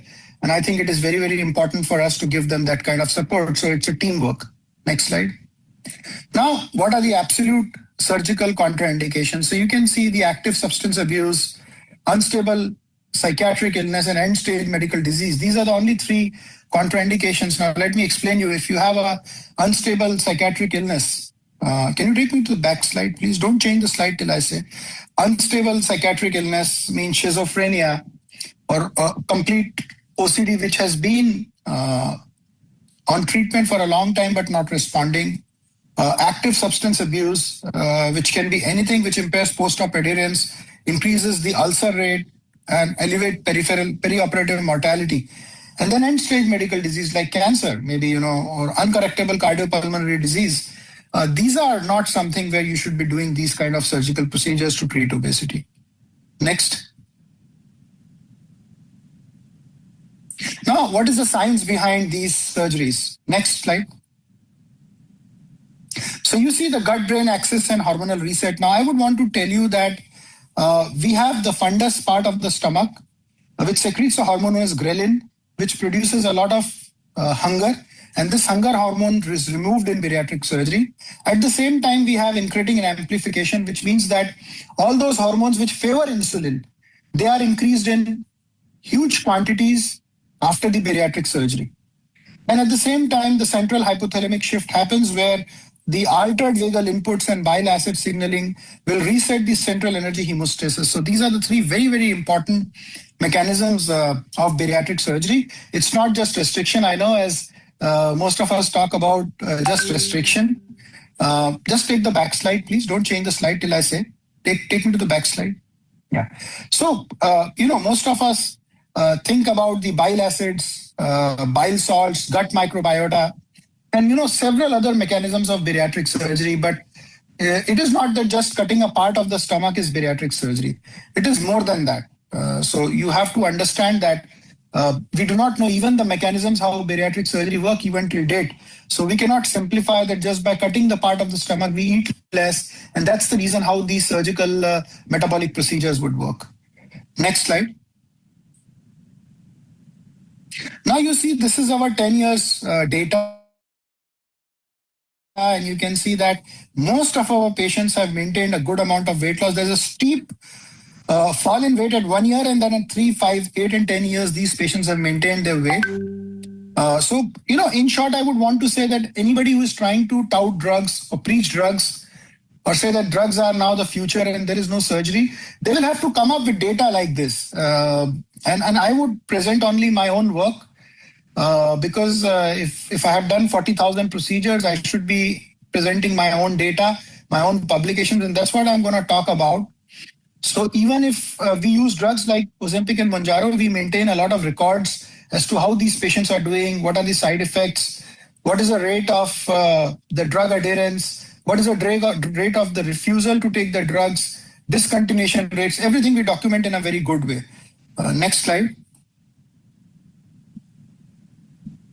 Now you see type 2 diabetes, sleep apnea, hypertension, and hyperlipidemia, all these can be resolved. And see the fantastic resolution rate, 82% remission of type 2 diabetes, 85% remission of sleep apnea with surgery, 70% hypertension, and 65% dyslipidemia. Next. It's very, very important. And I think, this is something which I always discuss with physicians and also with surgeons. And now this is a group of gynecs. So we need to know that why bariatric surgery? Because we are reversing the end organ damage. So for example, if the patient is having type 2 diabetes and we do metabolic surgery, it means very rapid euglycemia. And how much time do we need? I would say that if you come to me with 100 units of insulin, I can send you home within like 48 hours without insulin. So even before significant weight loss occurs, the diabetes is resolved. And the long-term data suggests that 40 to 50% of overall reduction in 10 years all-cause mortality and a dramatic decrease in diabetic nephropathy and retinopathy. So I think this is a very good proof of why bariatric metabolic surgery still remains an option. Next. So what are the surgical options? Let's discuss. And this is beautiful because I would like to simplify it. We should know how many different kinds of surgeries are there. So there is sleeve gastrectomy, which is done as the most common procedure worldwide. Sleeve gastrectomy, everybody knows. I think nobody on the group would not know about this. Gastric sleeve is one of the most commonly done procedure in the whole world. Then there is a Roux gastric bypass, which is a conventional bypass. Then nowadays, people are talking about the mini gastric bypass, which is the one anastomosis gastric bypass. Then CDS or biliopancreatic diversion, which is also called as a duodenal switch. And then there are banded procedures, and all of these can be done also by robotics, and now mostly done by robotics only. Next slide. Now let's see the anatomy of a sleeve. So what do we do in a sleeve? We just resect a part of the stomach, and you can see here that by the dotted area of a staple line, that part of the stomach which is there is resected, and then we have around 70% axis weight loss at 3 to 5 years. Very beautiful procedure, preserves the intestinal continuity, no risk of internal hernia or severe malabsorption. I think this is a good procedure for young, fit individuals, unmarried females and males, polycystic ovarian disease, menstrual disorders, and we do it in a scarless way. We do a daycare sleeve gastrectomy nowadays. We do it in the morning and discharge these patients by the evening. Next slide. Okay, so can you play the video now? And so you can see I'm going to go faster with the video. Can you fast forward the video? Yeah, take it. Yeah, go forward. Yeah. So you can see that this is the sleeve gastrectomy. We have done basically a complete gastrolysis of the greater part of the greater curvature of the stomach. And now we will be coming in with a stapler to resect the stomach. The good part here is to understand that it's not done on a basis where you can resect any amount of stomach, but we use a gastric calibration tube, which is known as a bougie, and we estimate the size of the stomach with the bougie. So you can see now the bougie is coming in, and you can see that's the bougie coming in, and we will put it into the duodenum, and then we will fire the stapler. So so you can see this is a laparoscopic stapler which cuts the stomach and staples it. It's an interesting device. I think now gynecologists know about this linear cutter staplers. They are all great endometriosis surgeons. I can see that a lot of young surgeons on the group are doing a lot of colorectal endometriosis where they can themselves resect colon, and they don't need surgeons like us now. But this is a laparoscopic stapler, so I know that you must be knowing about this in complex endometriosis surgeries, and we take care of the staple line by using the clips. Next slide, please. Next slide. Next. Yeah. Again, the same surgery can be done by robotics. So you can see this is a robotic sleeve. I usually would prefer to do laparoscopic procedures more than a robotic because we have huge volumes. But this is a robotic sleeve. There is nothing different. It's exactly the same step, what we have done. Bring in a gastric calibration tube and resect the stomach, and you can use a robotic staplers instead of a laparoscopic staplers. It's more precise, it's more accurate, and now everything is robotic. The advantage to me is because these patients, they are so huge, the robotic arms can take the weight of the torque of the abdominal muscles. And so it's I think, very, very easy to do them. Robotic, you can see this is a robotic stapler, and we have stapled it, and you can see beautiful staple line coming in.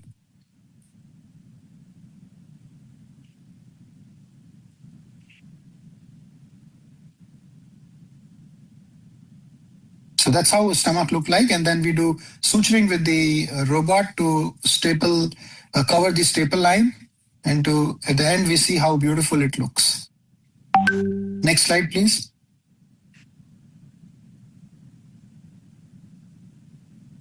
Now, let's talk about Roux gastric bypass. So this is nothing special.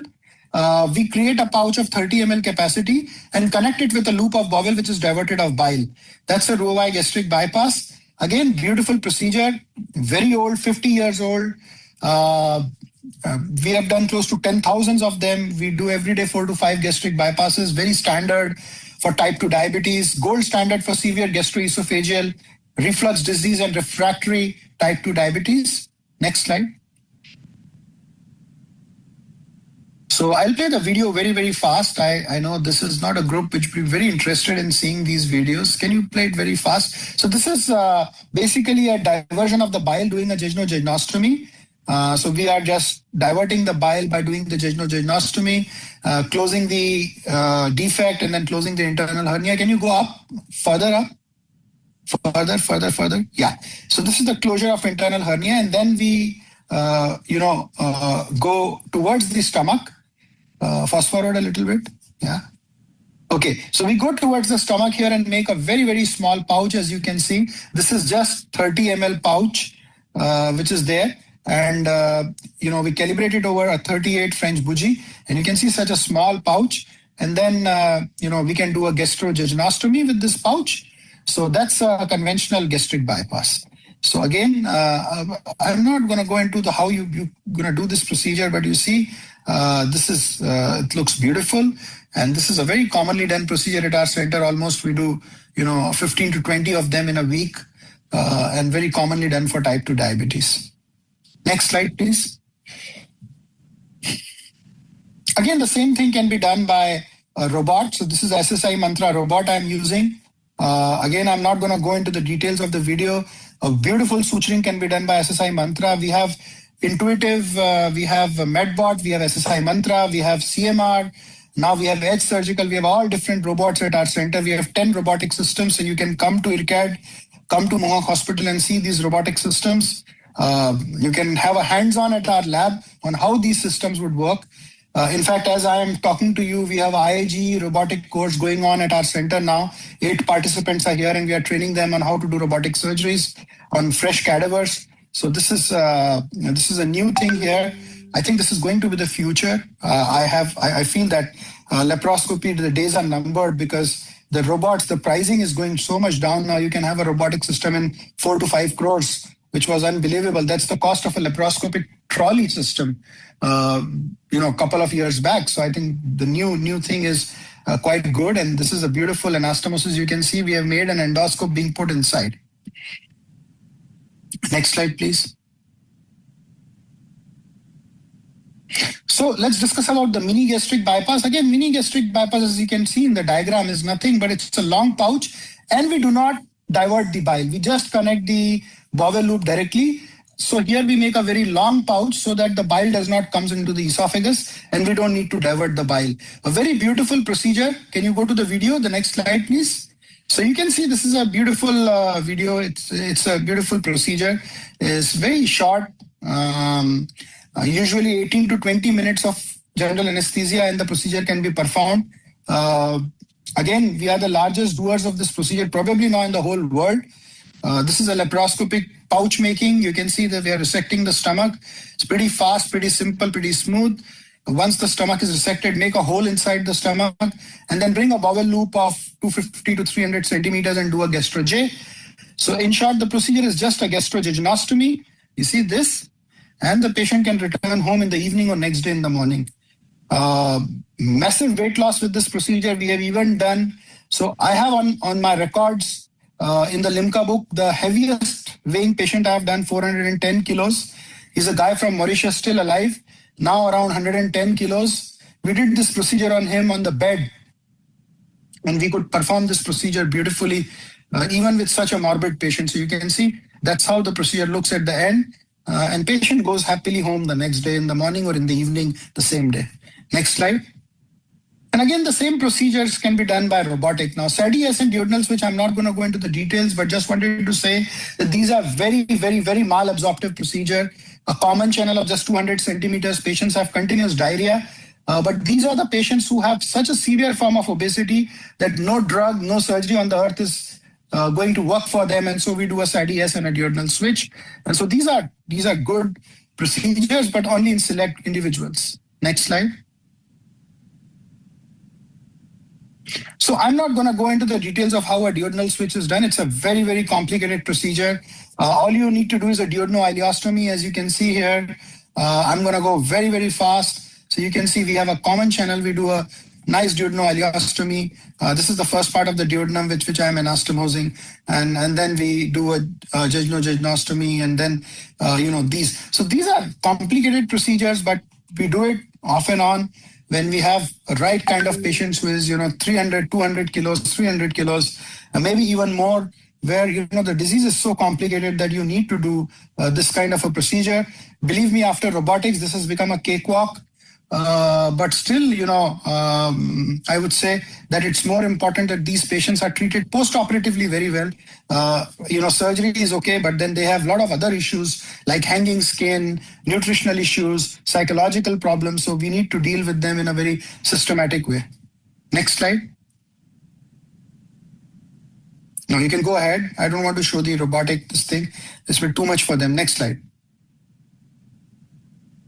Okay, so now what is the incision-less surgery? So this is something interesting for everybody. And why it is interesting? Because I had a lot of gynecologists here in Mumbai who refer me these patients. So they want that the patient has PCOD, or they maybe, somebody who has to do IVF cycles cannot do bariatric surgery, because bariatric surgery makes it very difficult for them to do the IVF here for at least an year, because of the stress of the nutrition, they have a poor egg development. And even if they stimulate these patients, they do not have good quality of eggs. So what we usually do is an endoscopic sleeve gastroplasty. Now, you already saw a laparoscopic sleeve gastroplasty. This is an endoscopic sleeve gastroplasty. Now, let me show you how it is done. Can we have the next slide? So what we usually do is we put a double lumen scope through the mouth in the stomach. And you can see that I take bites inside the stomach and suture the stomach, and we reduce the capacity of the stomach without a stapler just by taking the sutures. So this is the endoscopic gastric plication, which we do with a double lumen scope. And this is a daycare procedure, just like endoscopy. I think most of you already know about endoscopy. The upper GI endoscopy, some must have undergone that because of ulcer. Similar scope you can put inside the mouth of the patient and do this suturing and reduce the capacity of the stomach. So this is a beautiful procedure. A lot of gynecologists refer us patients for this. Patient can be discharged in the evening, and these patients, they do pretty well, lose 15, 20, 30 kilos of weight without any surgery. It's not as good as surgery, but it is nearly equal. And you can see now how the stomach looks at the end of this suturing.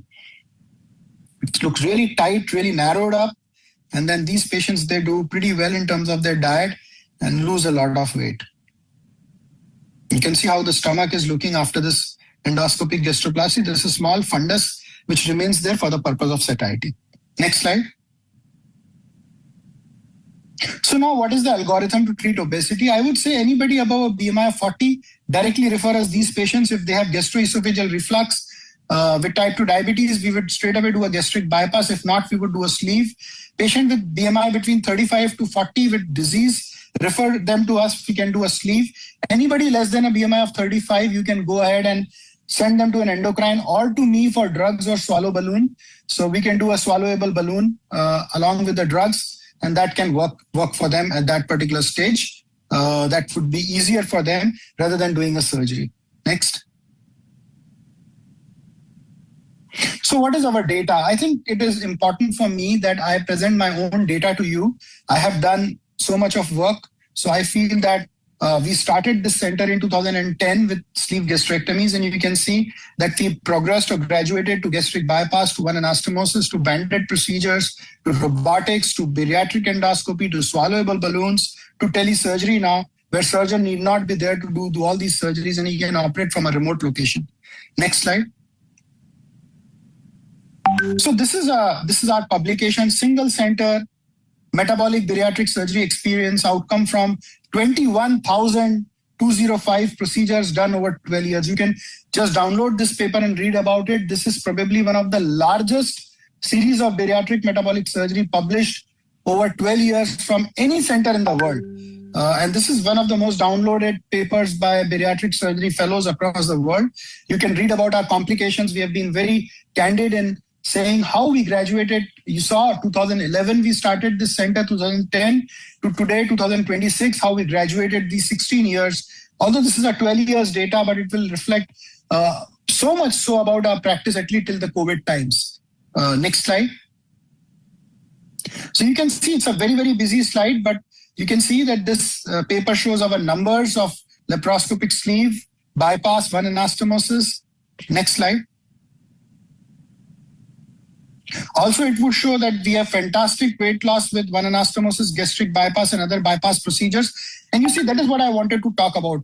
You see, I am maintaining the data up till 10 years. Now, our problem as physicians, as surgeons, or maybe as gynecologists are that we do not maintain our data. Now, if you have done a hysterectomy or endometriosis surgery today, do you have what happened to the patient 5 years down the lane? If you are able to produce that data to me, I would be very impressed, because we are just doing surgical procedures, even if they are functional or non-functional.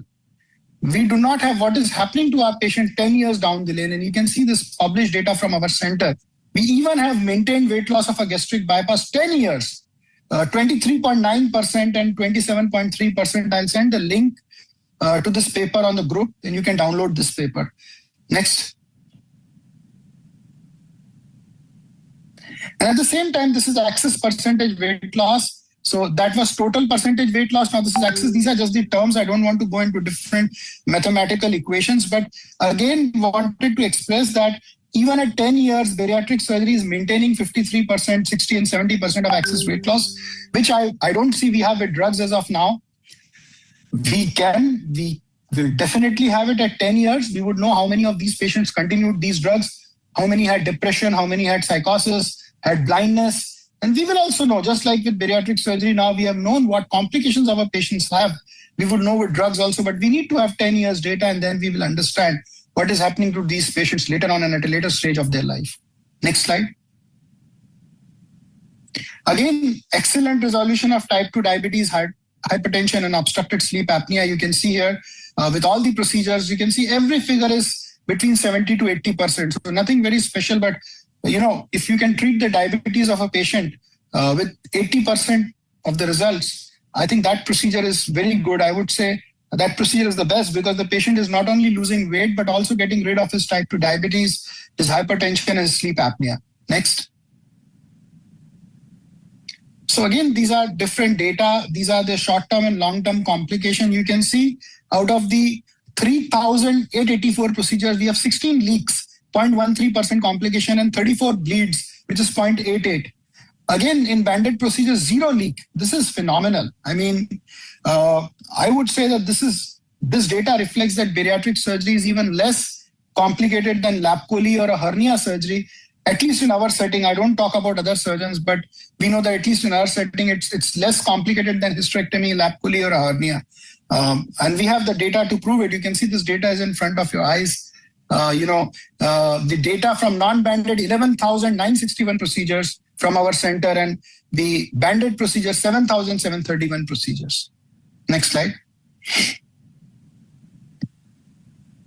This is the complication rate of how many incisional hernias, internal hernias, marginal ulcers, gallstones after surgeries we had with different procedures. So very, very busy slide, but nowhere you can see that complication rate is more than 10%. Like, for example, we have a high gallstone rates because our patient lose a lot of weight, and rapid weight loss can cause some gallstones. And you see 7.8%. That's the highest rate we had amongst the every other complication we had. And we always tell patients to keep good hydration. Then also it happens. So I think this is a very honest data. You can go through it. I'm not going to go into the details of every other thing, but it would reflect how safe and durable bariatric surgery is. Next. So obviously vitamin B12, folate, calcium citrate, D3, elemental iron, and protein are the targets for these patients. I'm not going to go into what nutritional requirements are there for post-bariatric surgery patient, because that can be a full day of lecture in itself, but we need to supplement them for at least 6 months to 1 year, which is very, very important. And nowadays the supplementation is required not only for bariatric patients or post-bariatric patients, but for anybody who is trying to lose weight. It is very, very important that we have a good amount of supplementation done for them. Next slide. Next. Okay, so that's the post-op recovery. Patients are usually on a liquid diet for 1 to 3 weeks. Then at 1 to 3 months, they start semi-solids, proteins, and there is rapid weight loss. At 6 to 12 months, they stabilize. And then there is some weight stabilization even going on till 1 year. So a lot of, even physicians ask us this question, how much time will a 100-kilo guy require to come to 65 to 70 kilos?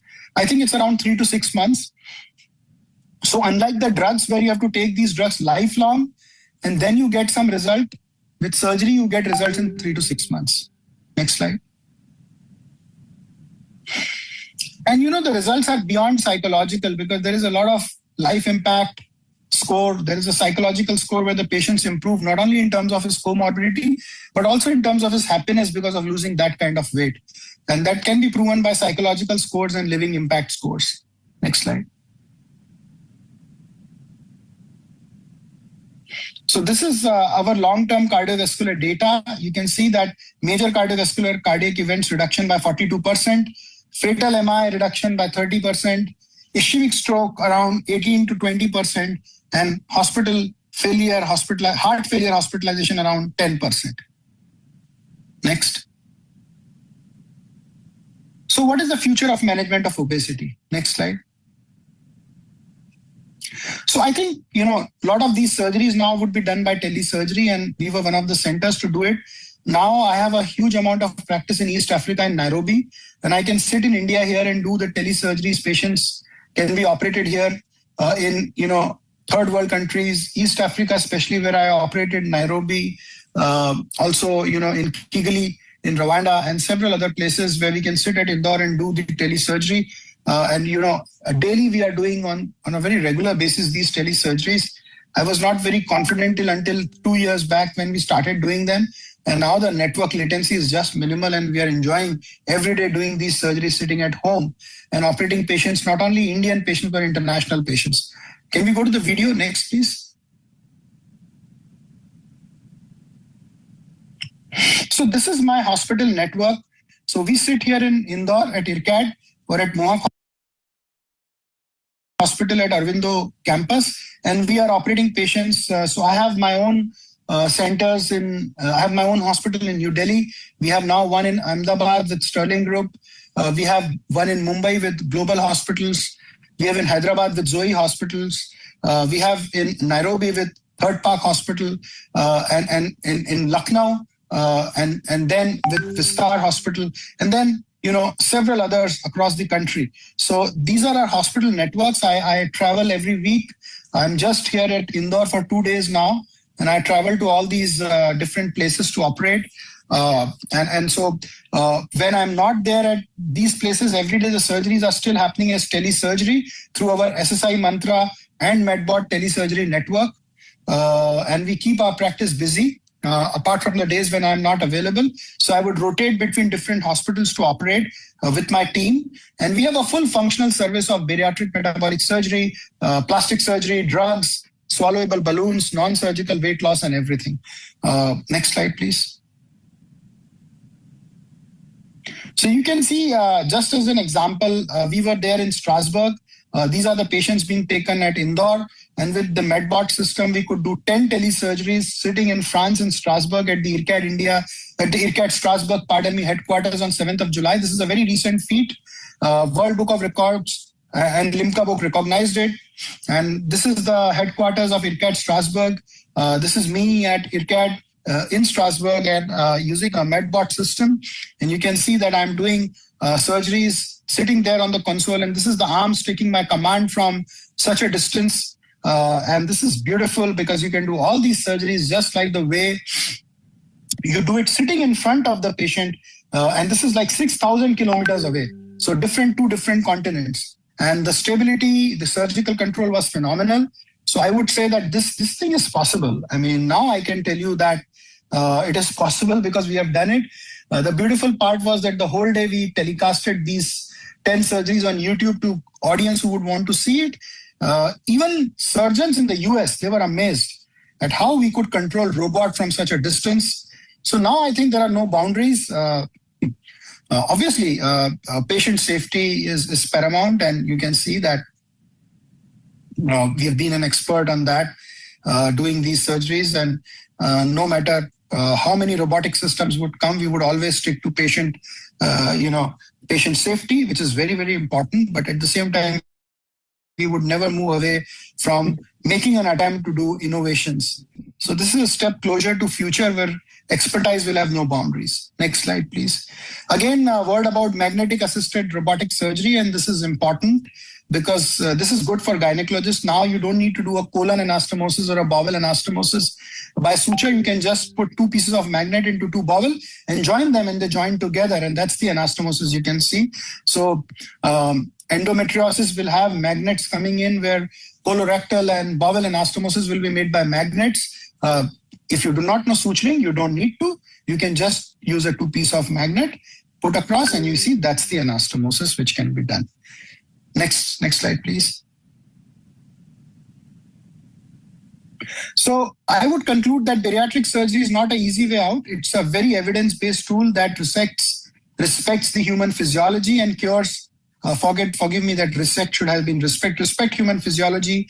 It would treat chronic medical disease and give patients back their lives. So this is the conclusion. Next slide. This is my team here at Indore in India. We are, a very enthusiastic team about bariatric surgery. And that's the reason. And we have never done anything else apart from bariatric surgery. So it has been 16 years with me now. And I have not touched a single lap chole or hernia or any general surgery until and unless it is in a morbidly obese patients, which general surgeons cannot treat. And I've kept the promise. So I get referrals from general surgeons, GI surgeons. I have made obesity as my specialty. Now, obesity and diabetes, it may be anything, starting from drugs to endoscopy to surgery to swallowable balloons. We were the first one in the country to bring the Allurion swallowable balloon. I did not show you the video of swallowable balloon because I thought that this is purely a surgical lecture Dr. Monica wanted me to take, but there are so many other modalities I practice for obesity and type 2 diabetes, which nobody else would know about. And a lot of new drugs, which the clinical trials we are doing, like now we are the first center to come up with something more advanced than Mounjaro, which is the retatrutide. So we are the first center to start those drug trials. We were the first one in 2017 to do the drug trials for Ozempic. So anything related to obesity and everything related to obesity, it may be drugs, maybe endoscopy, maybe surgery, maybe bariatric plastic surgery, where you lose a lot of weight and there is hanging skin, breast, thigh, and abdomen. We do everything from top to bottom for obesity and type 2 diabetes. And I have stick to that branch. I would never change, never deviate, because I think obesity is the present. But what is the future? The future is going to be longevity. And longevity will be practiced by surgeons and thought leaders across the world. Because if you are obese, your life is already half gone. And if you are treated of your obesity, the next step will be to treat you for your longevity. So I think these are the two issues which are going to come. A lot of exciting things are going to come through us and with us in future. But I always leave every lecture with these 4 lines, which are written or given to me by my mentor, my teacher, Professor Malfobi. Malfobi was the one who devised the gastric bypass operation. I was trained by him, one of the first in the country to have been trained by him to do a gastric bypass. And he always used to say that we offer various treatment modalities for obesity at our center at Indore and several others now at Delhi, Mumbai, Hyderabad, or wherever the Mohawk IRCAD India scope of services would go across the world. But our operation or any intervention is determined by the profile of the patient and guided by the findings from the analysis of the data, which is prospectively maintained. So, friends, the message is not that surgery is better than drugs, or surgery will be obsolete, or drugs will change the way how obesity is looked at, or endoscopy is going to rule. No, it is not this. The message of this lecture is not drugs versus surgery. The message of this lecture is that no matter what specialty you are practicing today, whether it is gynecology or general surgery or pediatrics, we need to have a prospectively maintained database at our center for anybody to come and visit us and see that data as to how we are functioning as a center, what are our complication rates, what kind of scope of practice we have. And then we have to publish a lot of papers. So I think people, when they get busy in their practice, they forget academics and they are more commercial. Thanks to Manuel and Professor Phoebe, I can promise you that I am doing one of the largest volumes now in the whole world for bariatric metabolic surgery. But every year, I publish at least 10 to 15 top quality papers. And you can go and search me on PubMed and Google Scholar. We have so many publications, and every month we have 2 or 3 coming out fresh from our stable. One of the reasons is that when people get busy in practice, they would not want to publish. Actually, the ones who are busy with their practice should publish a lot. And I tell it to all my gynec friends also, start publishing, because if you have so much of practice, you see 250 patients in your OPD the whole day, and you do not want to tell the world what is your experience. You just want to keep it to yourself. It is such a shame. You should maintain the data of your OPD patients, publish it, a simple paper of what kind of patients are coming to your clinic, from which area of, say, for example, Dr. Monica practices in Bhopal. Let's take whole data of her OPD, from where the patients are coming, what is their socioeconomic status, how many IVF failures they had before, how many consultants they have shown before, what is their attitude towards infertility. Small papers can be published if they have prospectively maintained data. And I think one should have a third-party data maintenance. It is always more authentic. We submit all our data to Dendrite Registry in London, and it makes it much more authenticated, because then they will publish your data when they publish their registry. So thank you very much, Dr. Monica and everybody on the group, to have given me this opportunity. Sorry, I had to record this lecture because I'm traveling from Mumbai to Indore today. My flight might get delayed, so I'll join you live just after this lecture stops for any questions if there are. But thank you so much for this opportunity, and more than happy to come back again and to discuss more about drugs and surgery and endoscopy and what all new is going to come for treatment of obesity. Thank you so much. Thank you. Thank you so much, Dr. Monica, for such an eye-opener. It was such an awesome lecture, and I think the recorded version was very good.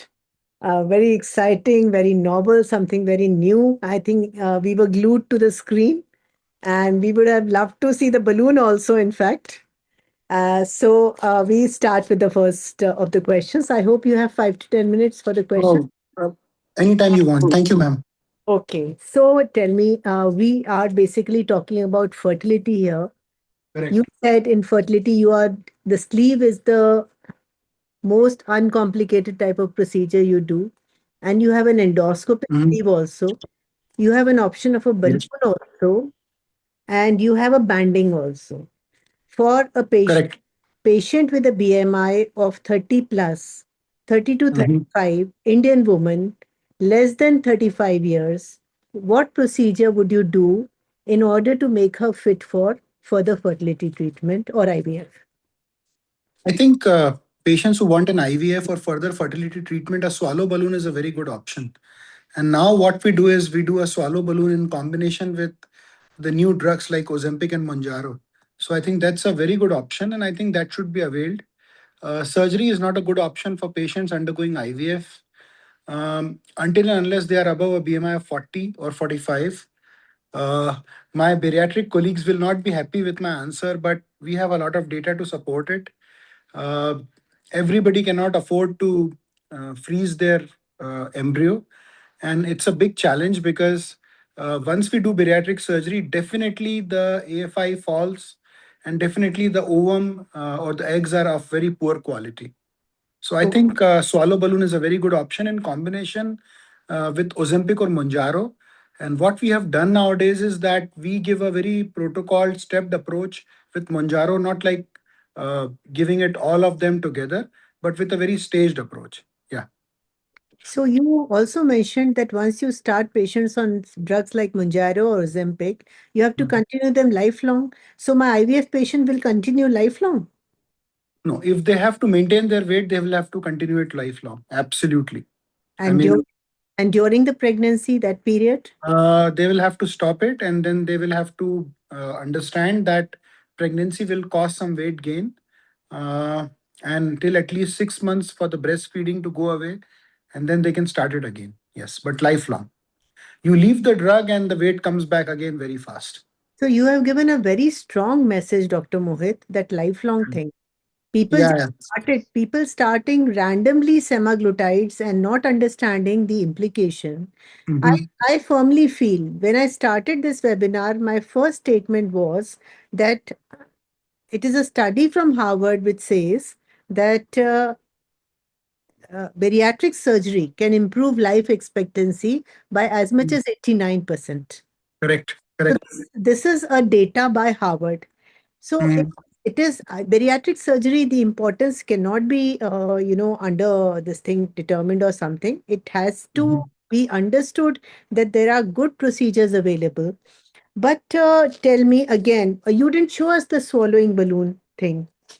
Yeah, because it was a surgical management of obesity, right? So I thought that maybe, So how does it work? How does it work and how much does it cost? Can you give a rough estimate? Because when you send patients for fertility treatment, they are with the options of, self-funding the IVF also. And if you send her for a balloon or a sleeve, how much does it cost? So if you use a Chinese swallowable balloon, 50,000 to 60,000. If you use an American balloon, around 1.5 lakh. So both of them are available in the market and you can choose any one of them. Yeah. So it stays lifelong? The balloon stays lifelong? No. 6 months. And after that? It passes in your motions and so it's just a 6 months procedure, and then you have to couple it up with Ozempic or Mounjaro. So we come back again to the Ozempic and Mounjaro. But at a very low dose. Yeah. So, Dr. Mohit, why can't we just stick to a simple procedure which does not involve Ozempic and Mounjaro? You can, and we have done that with a lot of patients here, not only in India but across the world. But the problem in the data says that patients, they are not able to maintain a lifestyle with balloon alone. They need some low dose, even micro dosing of Ozempic or Mounjaro, not the balloon alone. Now, unfortunately, there is not a lot of data in saying that balloon alone lifelong can help a patient maintain his weight. So you definitely would need some drug, maybe at a lower dose. I would not say at a dose which is as traumatic or as side effect causing as this dose, but maybe at a lower dose. Maybe Mounjaro can be continued for like 2.5 milligram the whole life, and Ozempic at like maybe 0.5. We have done that. I'm doing that with a lot of patients in Mumbai, Hyderabad, and they are doing pretty well. Yeah. So these procedures like sleeve gastrectomy or banding, they are not for the fertility group of patients? No. Only if they are having a BMI above 40. Yeah. And if we do a sleeve gastrectomy or banding, that is irreversible? Yes, it is irreversible. You cut a stomach, you cannot join it back. It gets necrosed. You have to send it for a biopsy. It's irreversible. Banding is reversible, but it causes a lot of fibrosis. It causes strictures and all those problems. So yeah, actually they are irreversible, as you correctly said. Okay, you mentioned in one of your surgical procedures, the fundus part of the stomach is necessary for satiety. What is that? Fundus secretes a hormone known as ghrelin. And ghrelin is responsible for causing hunger. Yeah. So once we remove that, there is no hunger. But unfortunately, the ghrelin hormone is also produced by brain. It's also produced by the gut. So with the patients, we do a sleeve gastrectomy 5 to 7 years after the surgery. They still have some appetite and they gain it back. Actually, Dr. Monica, I don't believe in suppressing appetite. It kills the gut-brain axis. It kills the dopamine. It kills everything there. The reward center is gone if you literally kill the dopamine there. So, sleeve gastrectomy, even if after some years the dopamine comes back and it hits you back, it's fine. I mean, you have to somewhere understand that the reward center is very, very important for all of us. You know, But you that's stick why. to curvature. You Yeah. stick to the greater curvature of the stomach. Yeah. And that's why Ozempic and Mounjaro, the problem with me is that when you give it to the patients, they lose interest. Like I don't know, you know that it's very interesting, and gynecologists would be amazed to know that patients who are on Ozempic and Mounjaro, they leave gambling, they leave alcohol, they leave drugs. There is a problem of impotence. There is problem in lack of sexual drive. They don't like to party. So, you know, it is basically killing your reward center. So the moment you try and take that, it will kill your dopamine effect, the serotonin dopamine effect. There is no reward center there. And that's the problem which I have with these drugs, because we need reward center. We need enthusiasm in life. Exactly. Dr. Mohit, so many of the gynecs are taking in metros. They are taking Ozempic, Mounjaro. The one who loses weight through, hardcore training or running. I know you are a great marathon runner also, Shilpa also. So people who lose weight the hard way and people who lose weight through Mounjaro and Ozempic, I've seen that, that the face, the look is not healthy. Why? Yeah, absolutely. So first of all, Ozempic and Mounjaro, they should only be used by diabetics. For obesity, everything is experimental. The drugs have been approved only for super obese patients to prepare them for bariatric surgery. The problem is that when you use these drugs, they affect GLP-1 receptors. You know that, right? So you have GLP-1 receptors here under your eyes. You have GLP-1 receptors on your arms. Everywhere, wherever there is a muscle, there are GLP-1 receptors. So they will take all the muscles here from below your eyebrows. They'll take it from your cheeks. They'll take it from here down. And then also from the back, thighs, gluteal muscles, and the most important, the hamstrings. Now, if you take GLP-1 analogs like Ozempic and Mounjaro for like 2 years, you will look like a skeleton. You will have to do resistance training or strength training for minimum 4 to 5 days. We recommended 3 days, now 4 to 5 days. And 1.8 to 2 grams of protein per kg body weight the whole life with multivitamins. If you do not do that, you will look bad. Yeah, exactly. I have, so I'll tell you an interesting story. So we do a lot of bariatric plastic surgeries these days.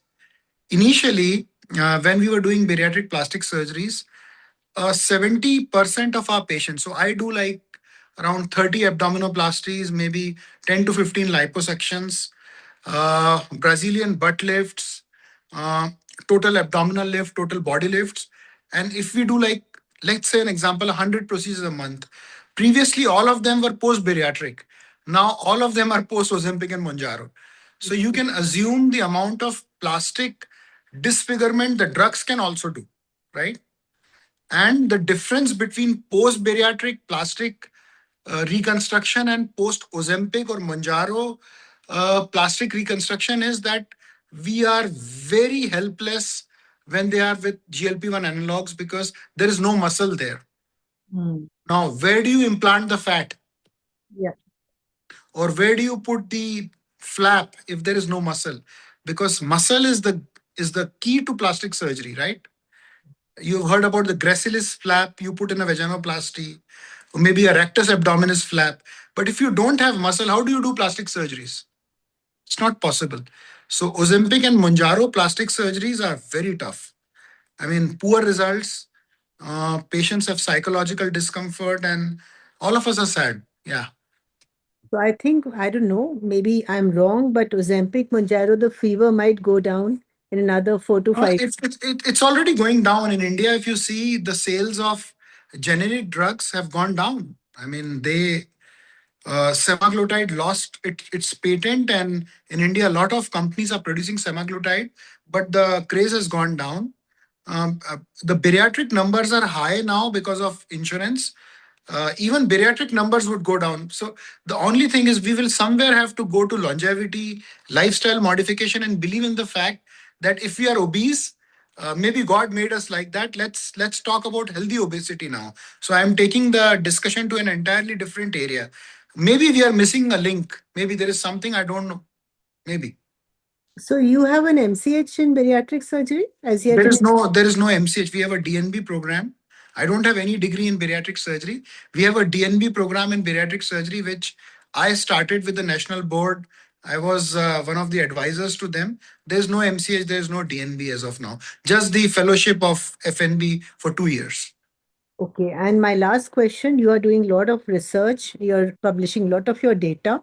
You said your registry is with that registry in London. Yeah, so it's a UK-based registry known as Dendrite Registry, and all our data goes to that registry because if you have to publish a clinical trial where you want to be a third-party audit with a forensic audit, which obviously goes to journals like NEJM and Lancet, you need to have a third-party independent out-of-country registry. And because we are doing a lot of trials with magnets, endo-barrier sleeve, now with the post-to device, and in future with a lot of... so you know that gastroenterology, all the endoscopists, now the robot will be through the mouth. So we are doing a fresh clinical trial. So we need our data to go to a third party to get it authenticated for US FDA and several others. So that's the reason why we've switched to the Dendrite registry. What about ICMR? You're not doing anything? No, ICMR, every trial we do has to be registered with ICMR. But the data you put has to go in a third party. ICMR is a good registry. I have always shared the data parallelly with them. But I think international publication would still, at least in our area, would still accept with a UK-based or a US-based registry. Like we started to put all our data in Surgical Review Corporation long back, 2011, for American College of Surgeons Registry for Bariatric Surgery. We have still continued to put the data. We have been very happy. Most of our publications are accepted because there is a third-party audit. Even if the paper is poorly written, it's not rejected in the first go. Great. So you have maintained your good work with, keeping good care of your body, all athletics, all running, and of course your data. That's great work, Dr. Mohit Bhandari. I'm so glad to have you in Synergy. And it has been a lovely session listening to your talk, watching your videos and interacting with you in general as a person, that you're not looking just at bariatric surgery as your forte or your field. You want to give the message of an obese, the agony cry of an obese individual to the world. What he or she needs, how he or she should be treated, what is the best treatment. You have all the resources in the world to do any kind of surgery, but you stuck to your specialty. So hats off to you, Dr. Mohit. It has been a pleasure. Thank you, ma'am. Sorry, I've been traveling quite a bit. Mumbai, Hyderabad, and then Delhi, and then again Mumbai. I'm extremely sorry. I was very tired, and so I could not. I wanted to do this live, but I knew the flight timings, and then I came back to Indore and started operating. So really sorry, and thank you so much for giving me the opportunity. Thank you. And you have audience from all over Tamil Nadu, Kerala, and practically a lot of fellows in India. And here are three great teachers from Tamil Nadu, Dr. Jayarani Kamraj on the screen, Dr. Meena. So we are all together. We're all together. All the best for your elections. Yeah, all the best. Okay, Thank kindly support Sampath Kumari. Kindly support Sampath Kumari. Sure, madam, sure. Okay, Mohit. Thank you. Thank you. Thank you. Thank you so much. Thank you. Thank you, ma'am. Thank you. Thank you. So with this, we come to the end of Synergy 35 with Tamil Nadu and Kerala. And I am so thankful to all dignitaries for being here, for enjoying with us. Nearly 4 hours we have spent in this webinar and enjoyed every minute of it. I hope you have enjoyed the program as much as I prepared organizing it. And the Synergy 36 is just after a week on 6th of August with whole of Gujarat and whole of MP. So stay tuned for some really good brainstorming lectures in that, because our keynote speaker is none other than Professor Pratap Kumar from KMC Manipal and Dr. Pankaj Desai from Baroda, past President Foxy. So stay tuned for more, more lectures, more panels, and great faculty. Thank you so much for joining. Always seeking your support and blessings. Thank you. Thank you, Vishal. Thank you, Team Intas. Thank you. Thank you. Thank you. Good night. Good night. Support team, end the meeting.